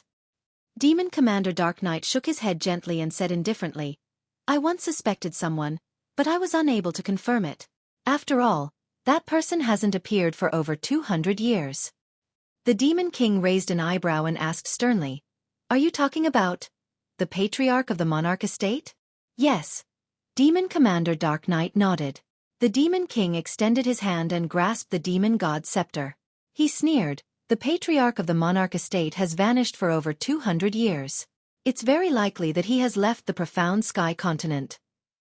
As a result, I've come to the central plane this time with the founding ancestor's demon god scepter.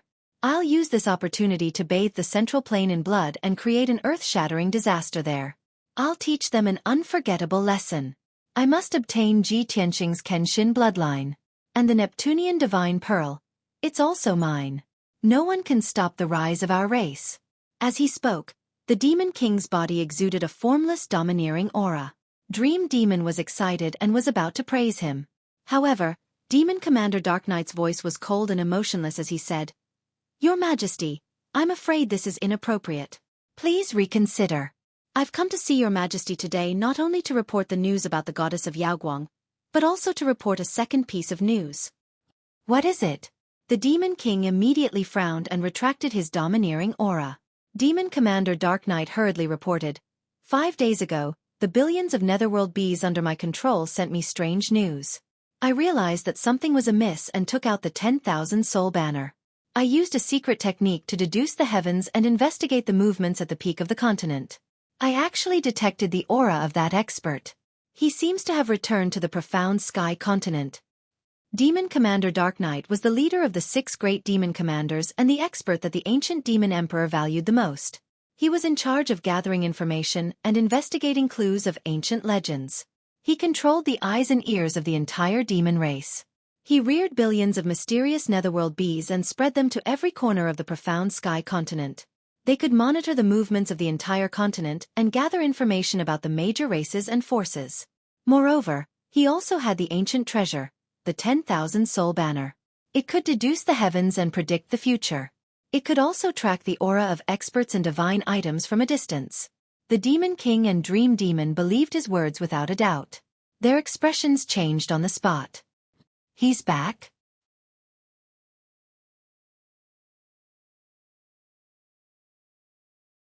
Chapter 901. In the current Tianxian continent, there was only one person who could make the ancient demon emperor fearful.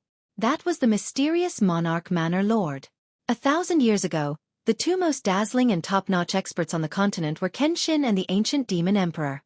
However, after the ancient demon emperor was suppressed and Kenshin left the Tianxian continent, the monarch Manor Lord became the publicly acknowledged #1 expert. The Manor Lord was extremely mysterious. Almost no one in the world had seen his true face. Even the experts of various races did not know whether the Manor Lord was a man or a woman, or what realm he was at. Only a few people had seen the Manor Head in action, but they had only caught a glimpse of it. But they were already shocked. It was because of the existence of the Manor Lord that the Monarch Manor could control the entire Tianxian continent. No matter how powerful the races or forces were, even the imperial courts of various races were respectful to the Monarch Manor and did not dare to disobey. Now, the Manor Lord who had disappeared for more than 200 years had returned to the Tianxian continent. How could the Demon Emperor not be shocked? How could he not be angry? He had only recovered his strength to the spirit refinement realm. It was impossible for him to massacre the central continent. Therefore, he brought the demon god scepter, hoping to use the power of this divine item to create a shocking massacre in the central continent. However, the Manor Lord had returned. Even if he had the demon god scepter, he was not the Manor Lord's match. He had been plotting and looking forward to this plan for a long time. He had to change it accordingly. Dream Demon's expression was extremely dark. He cursed in a low voice, that damned Manor Lord. He actually returned at such a crucial time. Did he receive some news? The demon emperor frowned and thought for a moment. He said with a serious expression, "The outside world said that the Manor Lord had disappeared for more than 200 years. We mistakenly thought that he had left the Tianxian continent. Now that he has suddenly appeared at such a crucial time, I suspect that he has never left the Tianxian continent. Or perhaps, he had already returned a few decades ago and had only been hiding in some forbidden ground." Thinking about it this way, the mysterious expert who took the Neptunian Divine Pearl 20 years ago is very likely him. Demon Commander Dark Knight said in a cold voice, "Your Majesty, in today's world, the Monarch Manor's master is the strongest. He has the deepest understanding of our race and is our strongest enemy. You must be careful when dealing with him." The Demon Emperor nodded and said expressionlessly, "That's right. With the Monarch Mansion's lord overseeing the central continent city, it is indeed difficult for me to use my full strength." The Monarch Manor was a place where the elites of the various races gathered. It was the cradle of soul refinement realm cultivators and was regarded as the holy land of martial arts. Those so-called princes are the sharp blades used by the various races to deal with our devil race. I have thought of eradicating the imperial residence countless times and killing all the princes to prevent future troubles. Unfortunately, my strength has not yet recovered to its peak, so I can't attack the Monarch Mansion. Even without the Mansion Master, I can't do anything to the 10 god-tier masters in the imperial residence. Sigh. At this point, the Demon King was filled with resentment and helplessness. Nightmare hurriedly consoled, "Your Majesty, there is no need to worry.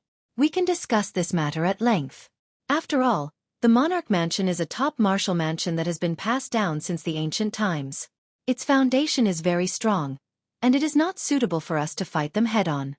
The most important thing now is to find the Neptunian Divine Pearl and remove the bloodline curse on our race as soon as possible so that our people can grow stronger and recover to their peak state 1,000 years ago. Also, we have to take Ji Tianqing's Kenshin bloodline and help Your Majesty recover his strength as soon as possible. As long as we wait for another 10 years until Your Majesty recovers to the primordial soul realm, and our people grow stronger, it will be the best time for us to conquer the world and unify the profound sky continent. By then, even the Monarch Mansion that has been passed down since ancient times will have to kneel at Your Majesty's feet and beg for Your Majesty's surrender." The ancient Demon Emperor was silent for a moment before he said with a burning gaze, "That's right. My revenge and the revival of our race cannot be rushed. Since I can hide for 1,000 years, why not wait another 10 years? Let's do as Nightmare said. We will carry out the plan step by step and plan slowly. 10 years later, I will cleanse the world with blood and unify the profound sky continent." Demon General Ming Yi did not say much. He only cupped his hands respectfully and said in a deep voice, "Yes, Your Majesty."